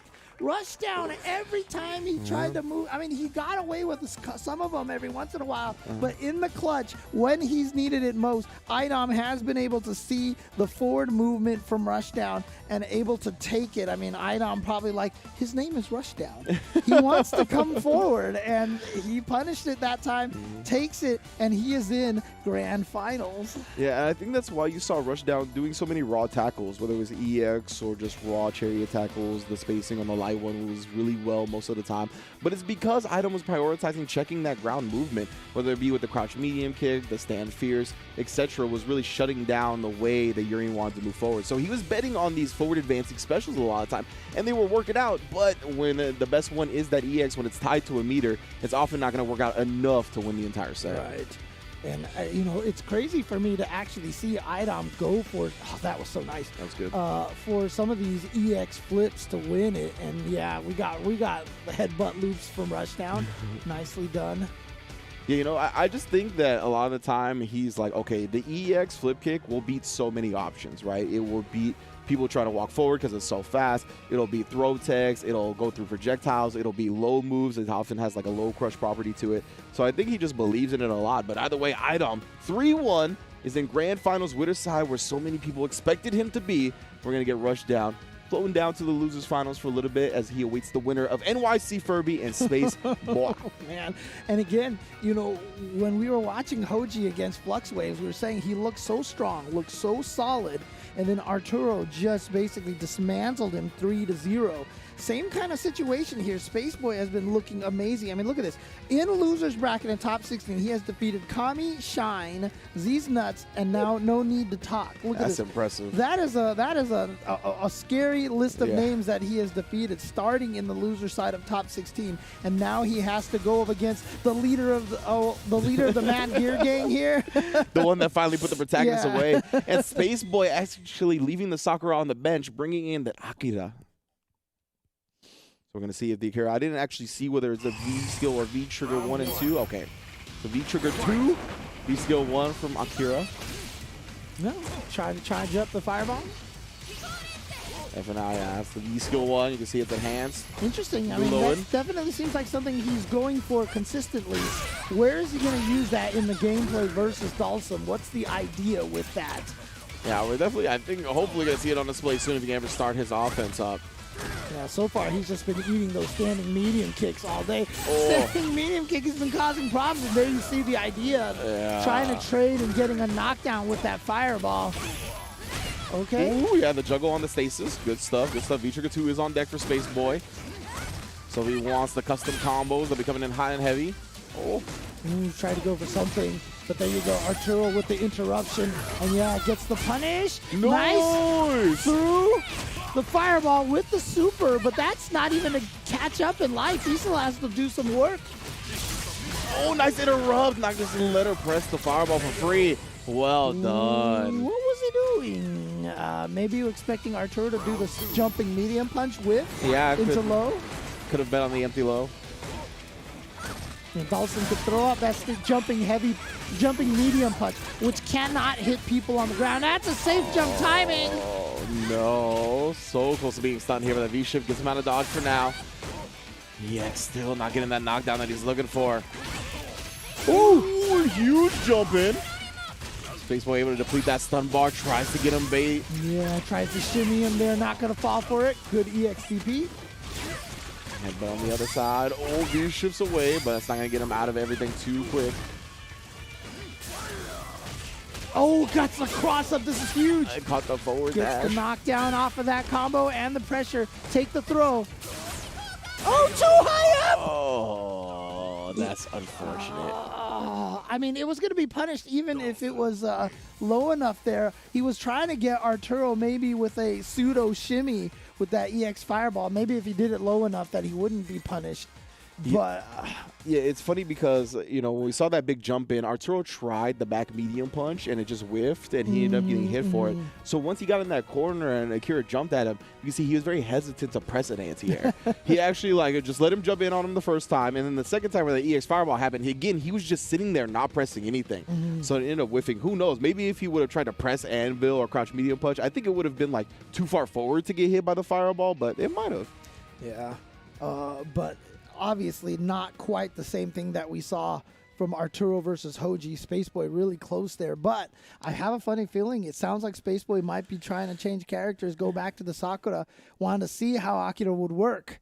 But maybe going back? Let's see what the decisions are. Yeah, we're going to find out shortly, maybe trying to switch up. I mean, I really like that V-Trigger 2 activation going through the fireball right there. I can see the ideas behind it. It seems like with the V-Skill 1 and the enhanced fireball, I feel like it's too resource intensive to really trade effectively up against Dawson because you have to get the V-Skill. The EX version is the one he's going with. So that doesn't seem like a reliable game plan. Maybe that's why he's either switching the characters or the V-Skills. Right. And it's funny, too, because those are usually not the V-skills and the V-triggers that you see from Akira. Exactly, you usually see the other set, right? See Daigo coming in and doing some help here. I mean, look, Arturo has had a long history of fighting Daigo in Super Turbo. True. Maybe if you pick Daigo and call him, it'll just instill, like, fear in Arturo, you know? Okay. Oh, see, here we go. So changed the trigger. No, The V skill. The V skill. Yeah. Changed the V skill, but kept the same trigger. Interesting. Okay. So he's going to try to keep using the ability to go through projectiles with that V trigger, but going with the other V skill. Wow, what a start. That's a good way to start up against Dawson. You got a crush, counter sweep, knock him down. Oh, there you go. Big fireball. And I like this from Space Boy. Yeah. Looking much cleaner on the Akira already, of course. That's what will happen when you get a big jump in. Good back tech. Good block on that. A lot of people mix themselves up when they back tech in that teleport. We definitely saw that in a previous match. Oh, I like the movement from Space Boy. They're avoiding that fireball teleport mix-up as well. Yeah, now he's not just like having his mind enamored with trying to enhance the V skill either. So he's kind of thinking more outside the box, trying some traditional ideas to counter Dawson, like these whip punishes. He's trying to go for the sweep whip punish. Not working now, and now Arturo's playing that game that he wants to play. Standing medium kick, just annoying and pestering so many people. And look how much life and gray health that you lose, and the staggered timing, and then he sees you jump. And again, Space Boy just eating that teleport. It's the second time we've seen that. Yeah, I'm not sure what Space Boy is trying to do to get out of the scenario, but it's just too tight. I'm also kind of a little bit surprised that Space Boy is using the EX Fireball. I thought maybe like the EX Elbow. Oh, that was dope. Okay. Oh, even trying for a crescent kick call out. Yeah, V-break. Good job committing to that to dodge the fireball. Yep. Okay, got him with the air EX Fireball this time. That's plus frames. Yeah, plus frames again. Oh, he tried for the throw bait, but still got tossed. Wow, he was walking backwards and everything. That hurts. Yeah, I love that interruption right there. Not going to let him bully. Okay, reset him into the fire. Uses the V-break. Here, got to do something. Stun is not a factor because he has no health. And what a dodge by Arturo, sliding under there. And that definitely looked a little more dominating by Arturo. I mean, we're actually seeing Dawson back to the zoner style here. And this, one of the things that I want people to watch and notice is feel the timing of Arturo's standing medium kick. He doesn't do them back to back. It's not like medium kick and then medium kick as fast as possible. It's medium kick, wait, medium kick, and then medium kick as fast as possible, and then slightly delayed. Like he staggers the timing really, really well so that it's not easy to predict. I mean, it feels like, just hold up forward all day and you'll just jump over that and get in. But he staggers it enough and delays it enough that he can react to you jumping with the crouching medium punch to anti-air you.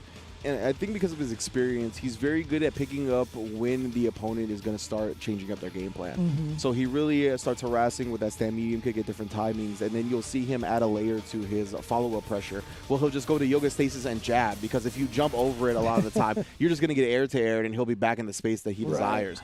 So it's really dope just to see the experience, the expertise of Saber on this character that he's been playing for so long. Yep, and Space Boy is going to Sakura now. He's going to have to commit. I mean, look, he got the 2-0. He got the reverse 3-0 against No Need to Talk. Why not believe you can do that to Arturo? I'm sure he's beaten Arturo in tournaments in the past. But here he goes, that stand medium kick timing. You see, it's just, he staggers it so well, but one of the nice things about Sakura, her jump attacks are so good. They reach far down and let her combo off of it at pretty high heights. Yeah, and I mean, at the end of the day, too, Arturo's only human, right? So he can get 100% success rates on the stand medium kicks, or he would be unbeatable. Oh, what the heck? Just missed? Two ships passing in the night, respecting each other's space. Oh, interesting. I like that. Heavy Tatsu. And I got the hit. Gonna get the confirm. He's been really utilizing these split kicks back-to-back. Nice confirm off that stand medium punch as well. Space Boy looking comfortable on his main chicken. Yeah, and this is one of the tough things here too, because I don't want to say this or discourage anybody, but makes you wonder why he didn't go with Sakura in the first place. Oh, the throw's already at the corner. This is going real well. Even blocks the B reversal, but Furby able to barre his way out. Probably a lot of history between these two. Was expecting the teleport, gets the knockdown. I think Arturo was hoping for a stun. Not going to happen. Exposed the ankles too, caught him walking back. V-reversal still blocked. V-reversal, yeah. Still blocked it. Yeah, that's a V-trigger enhanced fireball. That means plus frames. That's still plus frames. Oh my Did you confirm goodness. that, or was that supposed to be an EX Fireball? He just walked up and standing light kicking the EXDP. If that was a light hit single hit confirm, yo, then he must have that refresh rate. Arturo was like, look, I want us to play on even ground. Went to his house first. He's like, I'll tinker with your setup a little bit. That was bananas for sure. That had to be like, I just know. Or an EX Fireball that was an execution error, because that was definitely Space Boy doing a wild hit confirm if that was the case. Man saw into the Matrix with that one. Oh, yeah. Get the bounce off the Fireball, and here comes the pressure plus frames on the split kick. Oh, actually dodged the roundhouse, too. Nice job confirming off the juggle. Great awareness. My goodness, Space Boy. Stun. Again, wondering why he chose not to go with Sakura in the first place. My goodness, just tacking on all the damage. Delay rise here, but still gets the meaty. Activate, you ain't going nowhere either. Beautiful right there from Space Boy. No V reversals for you. That was the thing, right? As soon as he ran out of meter, he had V trigger, so it's like the plus frames are going to keep coming, fam. They're not going to stop. Oh no, tried to jump over the Fireball, doesn't do it. And a delayed meaty right there catches Space Boy touching a button, so he gets counter hit. Oh, actually rolls and dodges the jump jab. Wait a minute now, Space Boy. Dragging him to the corner with that Tatsu. That's such a smart idea because it ends at -2 anyway. Yeah. Not punishable. So there you go. Again, just pushing him back. Now you do lose your turn, but overall still has the spacing game. Tried to anti-air, not fast enough. Look at that damage. Oh, the empty jump into the throw. Love it. Back to the corner, gets the throw. Doesn't quite stun him up yet. Big anti-air. Saban has full CA on deck. Oh, Space Boy with the big bet. And now Arturo on set point. Oh, I feel like he lost in a very similar way to No Need to Talk in one match, but, you know, he was still able to come back and win that one. So let's hope that one doesn't come back and bite him as well. I respect the bets for sure. Oh, he's betting in big moments, and they're working out sometimes. But as you can see right now, Furby, not going to let him get into these gambling situations. This is where he wants him always. Yeah, she wants to, okay, there it is. She has access to the V-trigger now. Let's see if she decides to use it at all. Okay, just go in there and do it. Sometimes you just got to do it.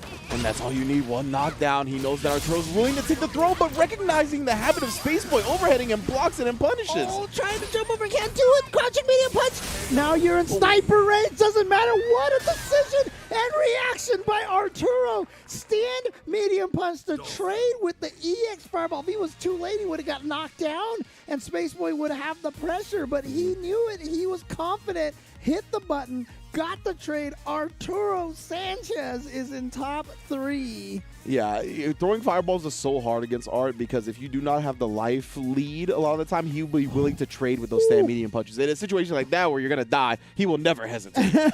So great stuff again. I mean, that's something I noticed watching him throughout his lifespan in Street Fighter V. Anytime somebody tries to throw a fireball from that range, that stand medium punch is there for the trade. Yeah, and again, you know, I hate to be that guy, but man, if he had just gone, if Space Boy had just gone with Sakura the whole time, this could have been a different story completely. It would have been nice to see that, sure, for sure, right? Just because he looks so strong on that Sakura. The Akira had some moments of brilliance, but just looked like he wasn't comfortable yet on the character, not the way he was with Sakura. But of course, Arturo, this is the tried and true. My man's been playing Dawson since before I even knew what a fighting game was. So, you know, that's always the stuff he's going to be comfortable with, and he'll be sitting pretty in that top 3. But, you know, the dream is still alive, and that dream is first place. That's qualifying for season finals. So we still got a ways to go for us. Has to go to the rushdown, and then iDomination. iDom waiting in winner's side grand finals, of course. But what are you guys waiting for, huh? I know you're not waiting for this information regarding PKCZ because we give them props every single week right here on CPT. You can check out the link at the bottom of your screen right now. Thank you guys so much for holding us down with the official theme song for the Capcom Pro Tour. And of course, you can head over to compete.playstation.com for the PlayStation 4 Tournament Series. Head over to that URL to learn more about PlayStation tournaments and find some Street Fighter V action of your own.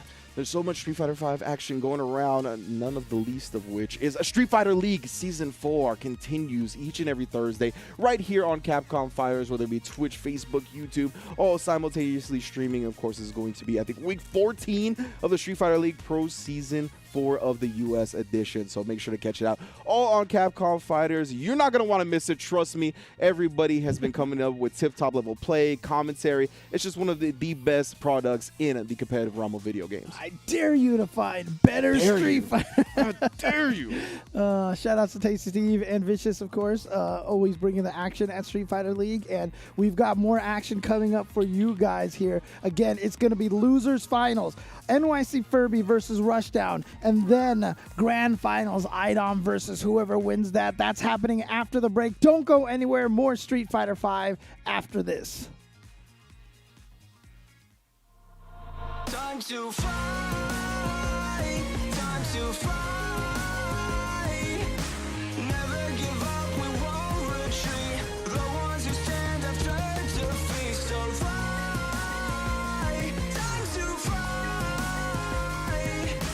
Glory waits for those who fight. We unite, we are Street Fighters.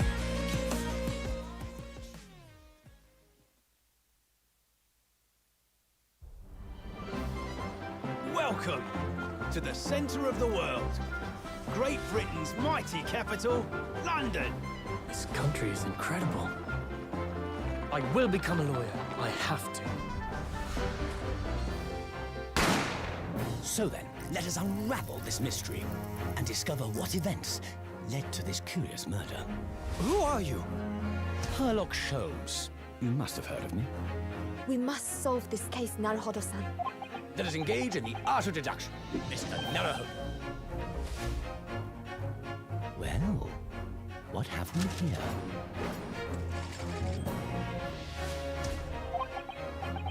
It would seem the truth is now tantalizingly close. The defense demands its right to a cross-examination.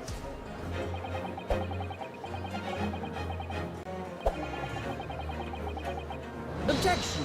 Your testimony completely contradicts the facts. Objection! My lord, with all due respect, this is an outrage!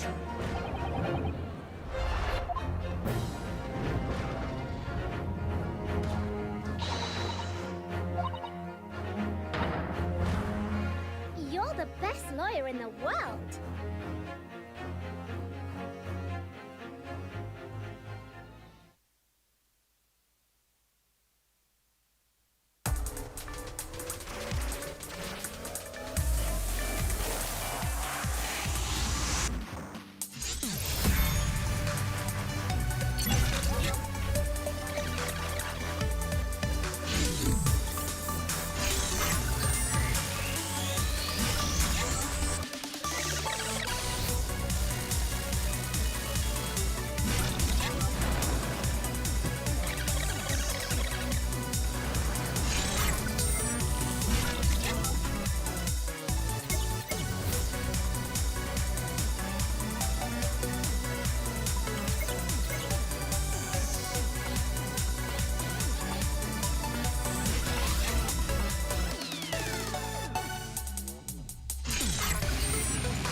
And welcome back to the Capcom Pro Tour. Of course, this is the North America East 2, and we are down to our top 3 participants. James, there's no more breaks before we crown our next qualifier for the season finals, right? We have arrived at losers finals. Of course, iDomination, sitting in grand finals winner's side. Such a place he's accustomed to being. I'm sure he's real nice and comfortable. While we got NYC Furby up against Rushdown to battle it out and see who gets a shot at the king. Yeah, I mean, look, obviously, after taking Punk out of the equation here, there's nothing that surprises me about these 3 players being here at the final 3 spots. Again, IDOM, current reigning Capcom Cup champion, Arturo, who has just been having the most prolific year in Street Fighter V that he's ever had, and Rushdown, basically king of the online warriors at this point, you know, trying to prove that, you know, they have what it takes to win a CPT event like this. And so in order for him to do that, though, he is going to have to take down Arturo to get his run back against. In fact, both of these guys looking for run backs against IDOM. IDOM sent both of them to losers bracket, so IDOM doesn't care who wins. He's just like, I beat both of you already. You do what you guys need to do down there, and I'll handle it. Yeah, and Rushdown frequently participating at NLBC, of course, right? But he has to go through the 2 titans. Like, if any 2 players are guarding the NLBC gates, it is IDOM and Saban. So, I mean, this will definitely be a statement if he's able to take them down, right? He looks pretty decent up against IDOM, of course, as good as one can look in a loss up against IDOM, to be quite honest with you. So we're going to see. And I think Urian does present some decent problems for Dalsim. Can definitely just get in there, counter poke effectively, and has good buffers off of those counter pokes to kind of close the distance and knock down Dalsim at the same time. Yeah, a lot of it might come down to whether or not Arturo can react to the EX knees, the violent knee drop, and slide under those and get to the other side. So, I mean, again, this might be one of those things that these 2 have played each other before, so maybe Rushdown won't go for the knees because he knows Arturo's already good at avoiding those, you know? True. And you can see, he tried to get in there off of the fireball. Yeah, Arturo, though, he really has not prioritized the V skill 2, right? Good job taking it right there, but he's really just giving it when his opponent has, like, an opportunity to actually, like, breathe. Okay.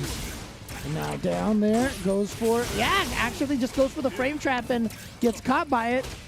Charges up the V skill again. Yeah, that's loaded up right now. Got the Z trigger 1, just dodges. Escapes, but the mirror, he's going to bounce on it. Great no patience. Escape there.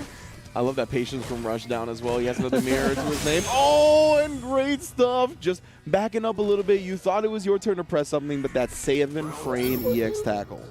No one has a faster refresh rate than Arturo on his monitors, man. How did he not react to that? I feel like we were fed some false information by Rushdown. Oh, man. Yep, in the corner, once again, those knees. He put it at such a good angle that time, too. I think Saban would have got hit if he tried to slide out. Yeah, for sure. Especially canceling it off of a hit. Look at this. Rushdown living up to his name. Just keeping the pressure going. And, caught Arturo hitting buttons. So here we go. Arturo's going to activate. Try to push Rushdown away a little bit. Oh, no. Rushdown just taking a little bit of extra damage. He didn't need to. And there's that fireball bouncing back. Is there the EX this time? Oh, he even did close. Oh, what in the world? Combo breaker, dude, with that mirror. Arturo just was autopiloting through that combo. The fireball came at hit. So I'm trying to figure out. So did the fireball initially hit Urian, but because it's multiple hits, then the second hit bounced off, or did it not hit Urian at all?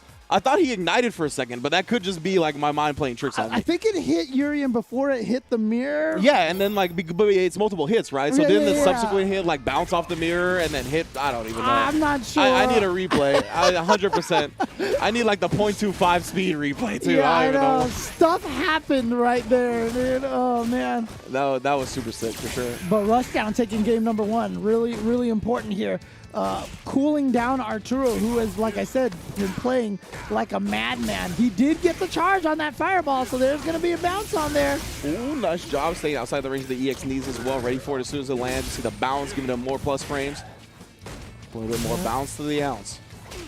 Yeah, it still has it charged up right here. There it is. Going to get punished, but watch out for the fireball. Actually, it bounced. He went for the medium one, so it was bouncing forward, not the heavy one, which bounces back. And that actually kind of worked out. Like the EX headbutt was good to dodge it, but couldn't really chase down the way he wanted to. No, sir. I like the idea, but I think he was trying to go for the close. Well, the close mirror would have been down. Oh, that's the up mirror. That's the up mirror. Yeah. So he might have been going for the close mirror, but the teleport made him turn around for the wrong one. I definitely think that's what the case was. Now, loading up the V-Skill Fireball again, enhanced stuff. Definitely a much better game 2 than Arturo had. Oh, wait a minute. Nice response. He knew. You got crushed, and that's how you responded? That with a slide? sick. That was sick. Oh, my. You know, we said both of these guys frequenting NLBC may have played once or twice right there. And yeah, I think from that distance, what Rushdown was perhaps looking for was a fireball into maybe an Aegis setup or something like that. And my man Arturo was like, if you're not going to combo from that distance, I don't think he could have comboed with much. So he was like, I'm just getting that roundhouse slide. He was just mashing it out. Very smart. Man, I'm telling you, man, Arturo, young Art, he's got those young man reactions. I mean, maybe it is the refresh rate this time. So there you go. That's the secret behind him becoming young Art again, is that he just has a way better setup than he did before. Oh, man. All right, there's the knees again, but missed, and nice attack there from Arturo. Not sure if that was a punish or not. Yeah, you got baited to jump. You got baited, and guess what? He gets to charge up that V-skill now. Yeah, looking strong, holding on to it for now, just trying to harass with some normals. There it is. It's bouncing back, but not far enough. Not going to bounce back far enough for it to be a threat. Look at this movement from Arturo. Doing a great job here. As soon as he gets full screen. Oh, actually, he might have been lucky because, you know, Dalsum has that roundhouse combo against mirrors. True. So the fact that he got hit and the mirror went away. Oh, the fireball still coming. What a block. Here we go. This could honestly all come crashing down. One forward throw. He still has the mirror to his name as well. Not going to use it just yet. Vioverse, look at that space back. Sends it back and then punishes the teleport. That's huge for Rushdown. Throw. One more. The V-trigger is there for NYC Furby. That's why he goes to the EX niche trying to avoid the ground, but he cannot avoid the short sweep.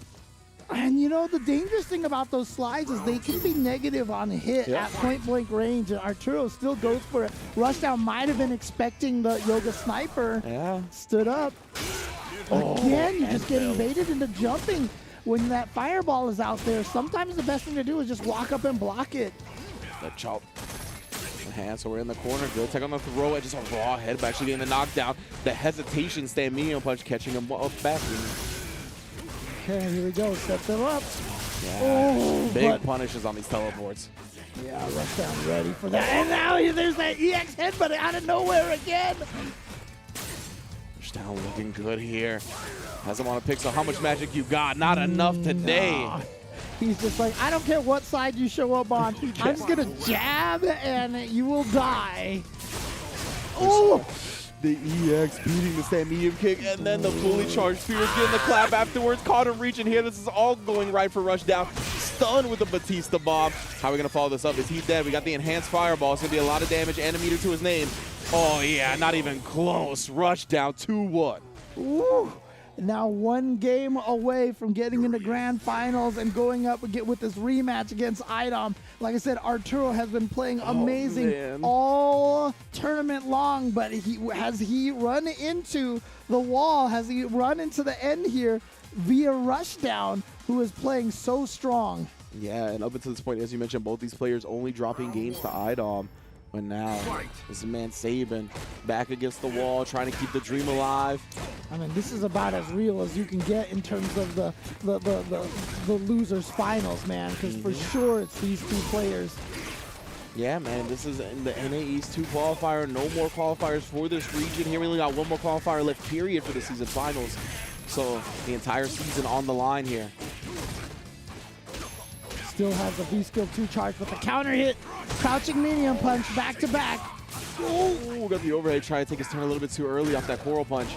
Tried to slide into V-trigger as well. Again, he is just not, and I love the fireball there just to get the hit. Okay, here we go, mix-up time. Aegis Reflector teleports out of there. Yeah, he's staying alive here as well. Got some decent burn damage on him as well. Arturo, the hezzy on the second crouch light kick, so good. There you go, and now Rushdown is at grand final point, maybe? A loser's final point, I guess you should call it. These gambits from Rushdown at the start, so smart. First the EX, now even the raw light tackle working out. Tries to back up, wanting to get that crouch fierce range, can't find it. Arturo now needs to win back-to-back rounds. Couldn't get the fireball charged up in time. Oh, the anvil catching him. How did that hit so far behind him? Yeah. Oh, no chariot tackles for you. Trying to trade with the fireball. Not going to happen this time. Again, nice maneuvering. Okay, that's going to bounce back. You got to deal with that. You can see Rushdown waiting. And again, a beautiful timing on that EX headbutt. Yeah, man, that's all he needed was the knockdown from it. Oh, I love that light kick slide afterwards. Yep. There you go. Not having to deal with the mirror anymore, although still one left.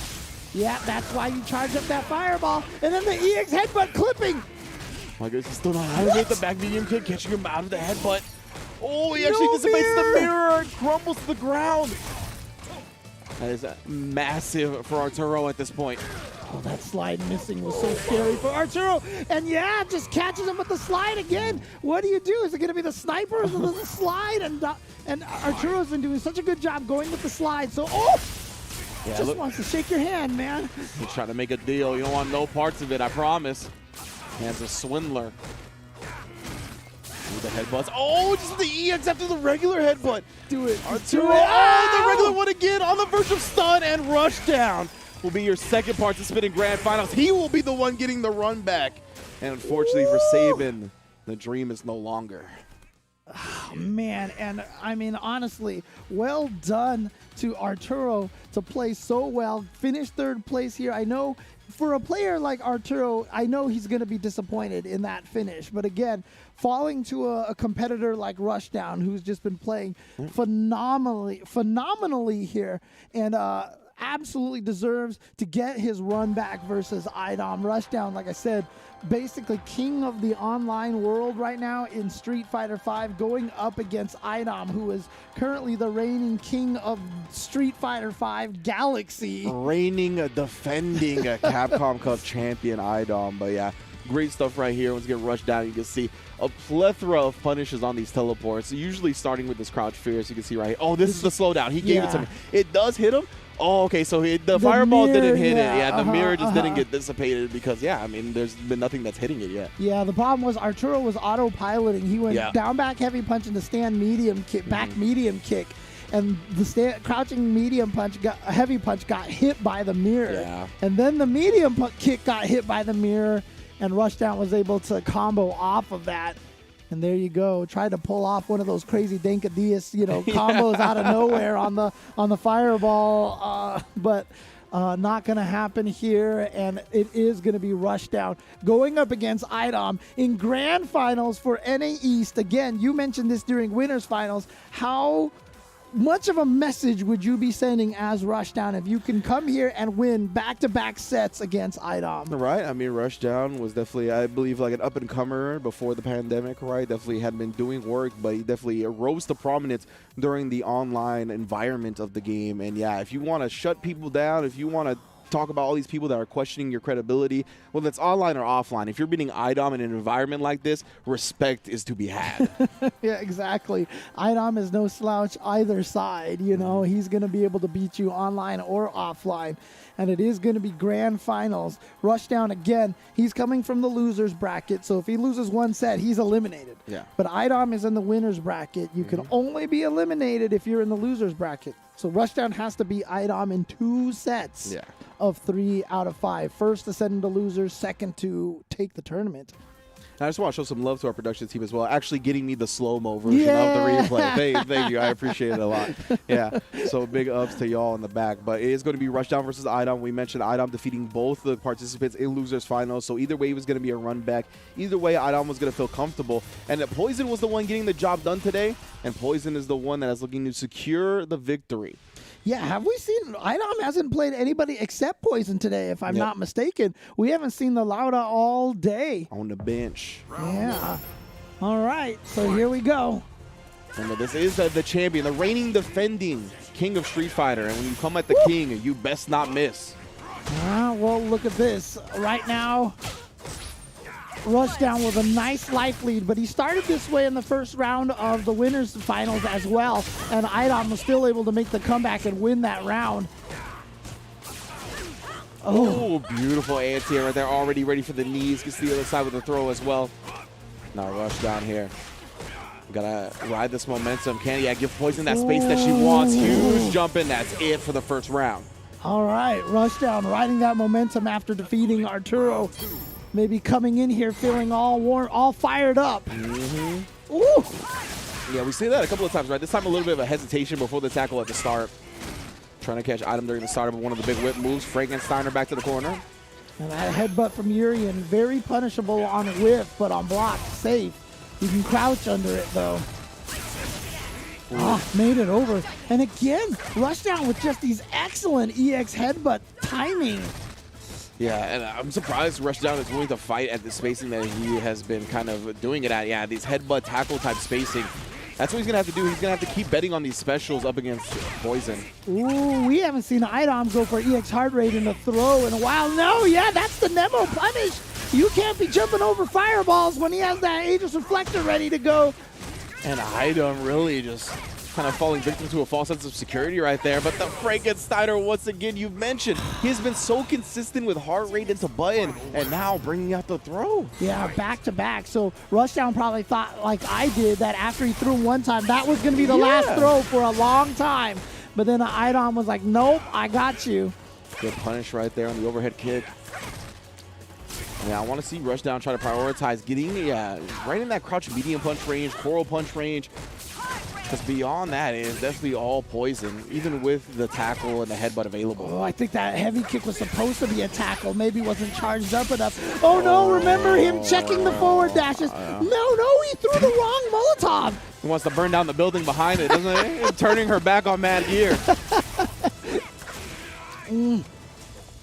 Still got another Molotov on deck. There we go. The EX whip, still decent damage here. Now, Iceberg Slim. Dude, he's going for a lot more throws. Heart rate in the throw. Like I said, he has just been going for so many throws all of a sudden. And this is so different than what he was doing in winners finals. And I think that's actually throwing Rushdown off. Yeah, I'm trying to figure out why now. Why is Idom kind of going with more throws after those heart rates now specifically? And I wonder if it's because Rushdown is so good at what you mentioned, not exactly reversing EX headbutt, but picking gaps, right? I think after that jab is definitely a very popular gap to kind of expose. And I think he's been waiting on that, and Idom is just not giving him that situation. Yeah, not only that, though, but the more he goes for the throws early on, he has so many games behind him that now he can start going back to the light punches and getting counter hit combos. Here we go, close to stun. Tries to go for another throw. Oh, good challenge. Man, he knows him some Urian matchup, eh? V-shift out of there.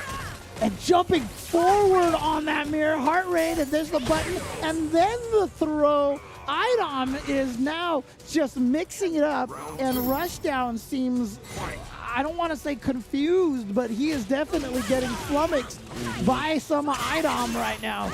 It's definitely looking like one of those sets where one player is making every decision that the other player can't figure out. Oof. See if Rushdown starts getting some answers, finding something to adjust. And if you're Rushdown, this is hard. Your heart is racing right now. You're just like, what? I can't get anything going. I can't dash. I can't jump. I can't knee. I'm getting thrown every single time. All right. Tries to walk back, but not far enough. But Idom had the right read. He still. did. He still had the right read. If you're Idom, you're like, well, whatever. I still read it right, dude. Yeah, he did bait the throw out. Oh, man. And this is just such a hard spot for Rushdown to be in. We talked about this, man. Like, yeah, he needs to get in that space where he can start using some of his own normals instead of just fishing with these specials, but it's so difficult to do so. Good read reversal. And he baited it. He had the right read again. He had the right read again. Not even a light punch, not anything. He just stood there and was like, Rushdown, you're going to EX headbutt now. Dude, this EX. So one of the things that IDOM is interestingly doing is he's putting Rushdown's focus on the EX heart rate situation. So Rushdown is focusing on that. Like, what do I do on this? And I think it's distracting him from a lot of other stuff. And he just keeps picking the wrong answer. It's so sad. Well, we could say IDOM's just picking the right answer every time, right? And it's like the heart rate, the way he established it, as you mentioned, the throw first, then the jab into the tick throw. You're basically going to want to do something to prevent him from doing anything after the heart rate, right? Because you've been getting mixed up after that. So he tried the EX headbutt immediately. IDOM just waits and baits it out. Like, ridiculous. It's definitely one of those sets that just feels impossible. And, you know, after Arturo fell to him in winners, he just said IDOM on another level. And, you know, it's looking like it at the moment. IDOM said, you can't take out my fellow offline buddy like that. The fellow gatekeeper, man. Oh, too far away. Didn't even get you sandwiched. Yeah. Right there. That was definitely, oh man, desperation. Great V reversal. Great V reversal from IDOM, shutting down anything Rushdown can do.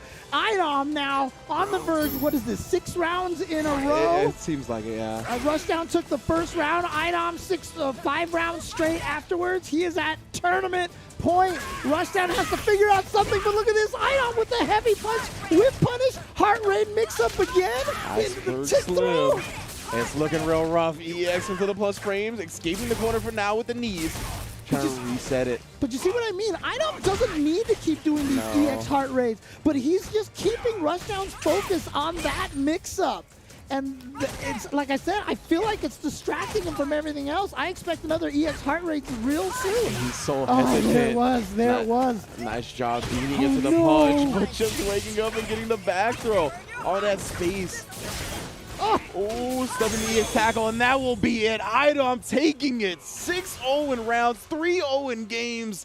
That man is a monster, and he is indeed one of the best players in the world and our final qualifier out of the States.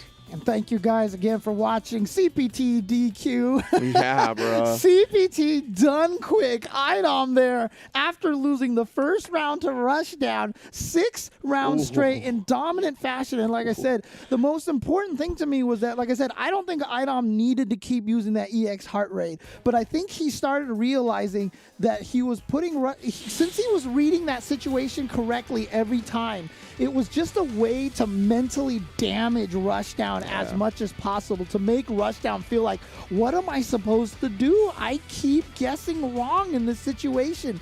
And so he kept forcing Rushdown into that same mix-up, again, until he was able to take it. And Rushdown never had an opportunity to set anything else up. Yeah, it was real rough. You know, I could tell that Rushdown carried a lot of that baggage from the winners final set into grand finals, because he immediately started the set very hesitant. Like at that range with the crouch fierce and the whip is so good for poison, he really didn't want to press anything. And he kept like trying to get outside that range and then like do a tackle or a headbutt to try to whiff punish those things. But it's just so hard to do up against poison. And then when you have a caliber of the player piloting her like IDOM, I mean, it is really a tall task to ask of anyone. And, you know, great stuff from Rushdown, finishing second place, taking down Titans along the way. It's just, boy, IDOM is truly constructed uniquely. Yeah, and again, we had been noticing how much it was both IDOM and who was the other?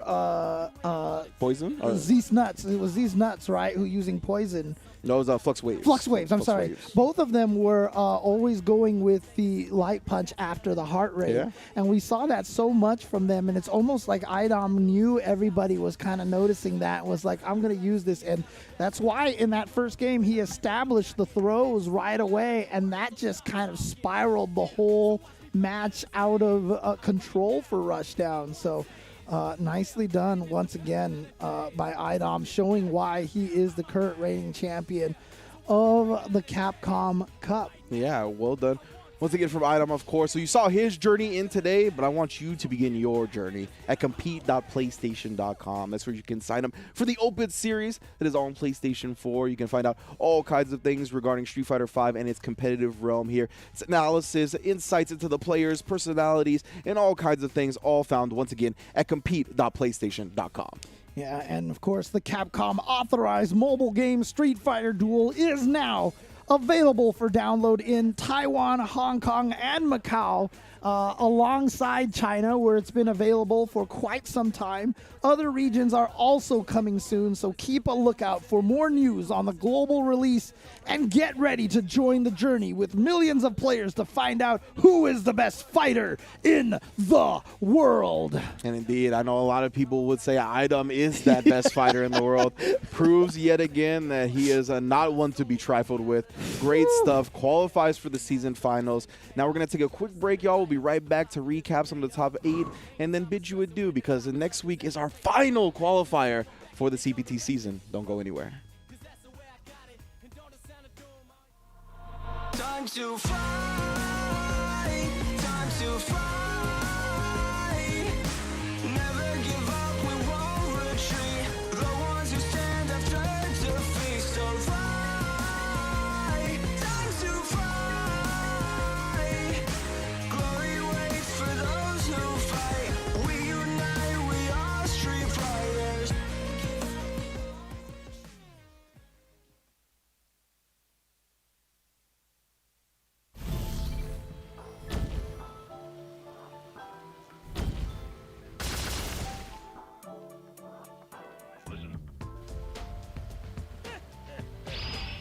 I guess it's time to start warming up.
Riders have to strike out on their own.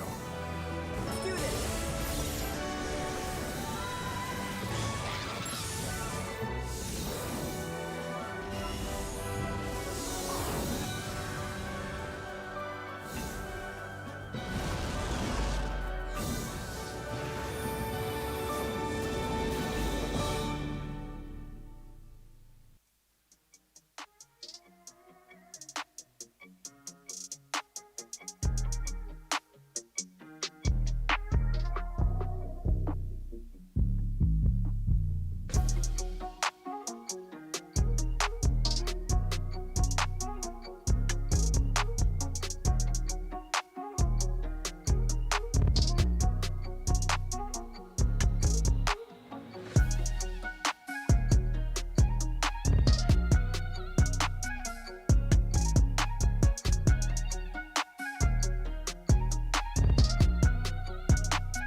nothing seems more fitting than closing out one of the final CPTs of the season with IDOM cementing himself as the second qualifier from the NA East region. So technically it was Punk and IDOM who came out of this region.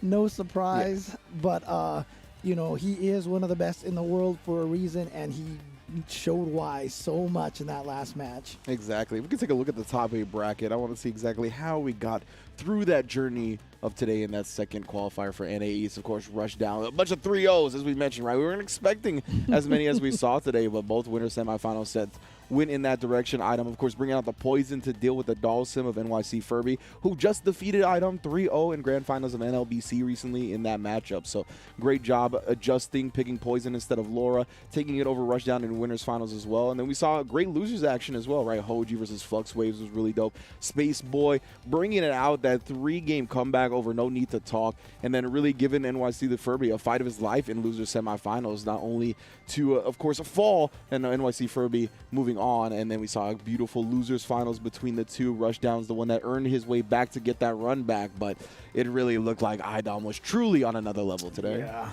I mean, at that point in time, I don't think it mattered if it was going to be Rushdown or NYC Furby coming back up there. The way that IDOM was playing, it just felt like, at that point in time, it almost felt like Manifest Destiny or something. You know, it was just going to happen that he was going to get the gold. And IDOM is the champion, and he is the one who makes it out and will win the lion's share of that $5,000 prize pool. Yeah, it felt like Adam really got like the Super Mario star today, and it was just like, and it doesn't matter what you do, I'm not being touched. Yeah. So well done to him, my man. And just expert play, right? I mean, people, as you mentioned, think of him as one of the best players in the world, and it was just on display today about exactly why he is considered that. And he is just a expert, not only on the lore up, as we see on the Poison as well. We've seen him do work with Poison at Capcom Cup, offline, online. It doesn't matter. This dude is just really the real deal. Yeah, it doesn't matter where you're playing. If you're getting read by your opponent like that, you're getting read, and there's not much you can do. But again, you know, as I said, we're about done with this season of CPT. There is one more, and it's going to be a doozy. It's going to be Japan number 4. That's going to be taking place next weekend. Again, going to be another amazing tournament there. A lot of people who you would have expected to qualify, like Fudo, Tokido, etc., have not qualified. So. This is going to be a lot of heartbreak on Japan 4 because, like, as you mentioned, we've had 3 qualifying events for the region already, and still so many of people's favorite players have not qualified, and only one more will. So it is definitely going to be a hell of a tournament, as it always is when Japan gets their hands on any fighting game. So it's going to be fun, man. And, you know, everybody is going to have so much investment into it because so many fan favorites come out of this region from everywhere in the world. Yeah, so everybody's going to be locked in, tuned in, and we're going to see who is our very last qualifier for the season finals. Yeah, and again, you know, obviously the Capcom Pro Tour season final, it's not going to be a Capcom Cup anymore, but we definitely have stuff planned for you guys. There will definitely be a show put on for everybody. Again, you know, it's unfortunate, the pandemic, the lockdown, the variants, it's all still happening over here. We all want to be as safe as possible, and I hope everybody out there stays safe as well. And please, again, you know, do your best to get vaccinated and take care, and so we can get back to these offline events, man.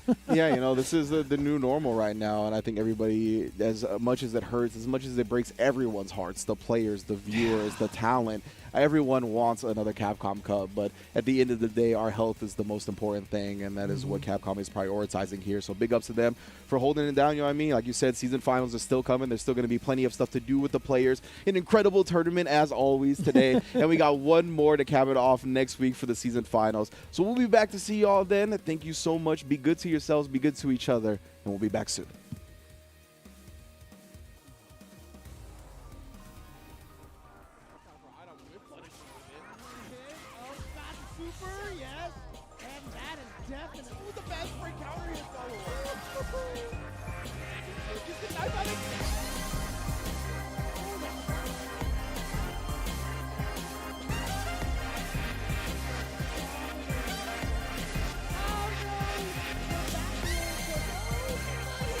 Really thought he had the wrist, but so did I. Again, checking the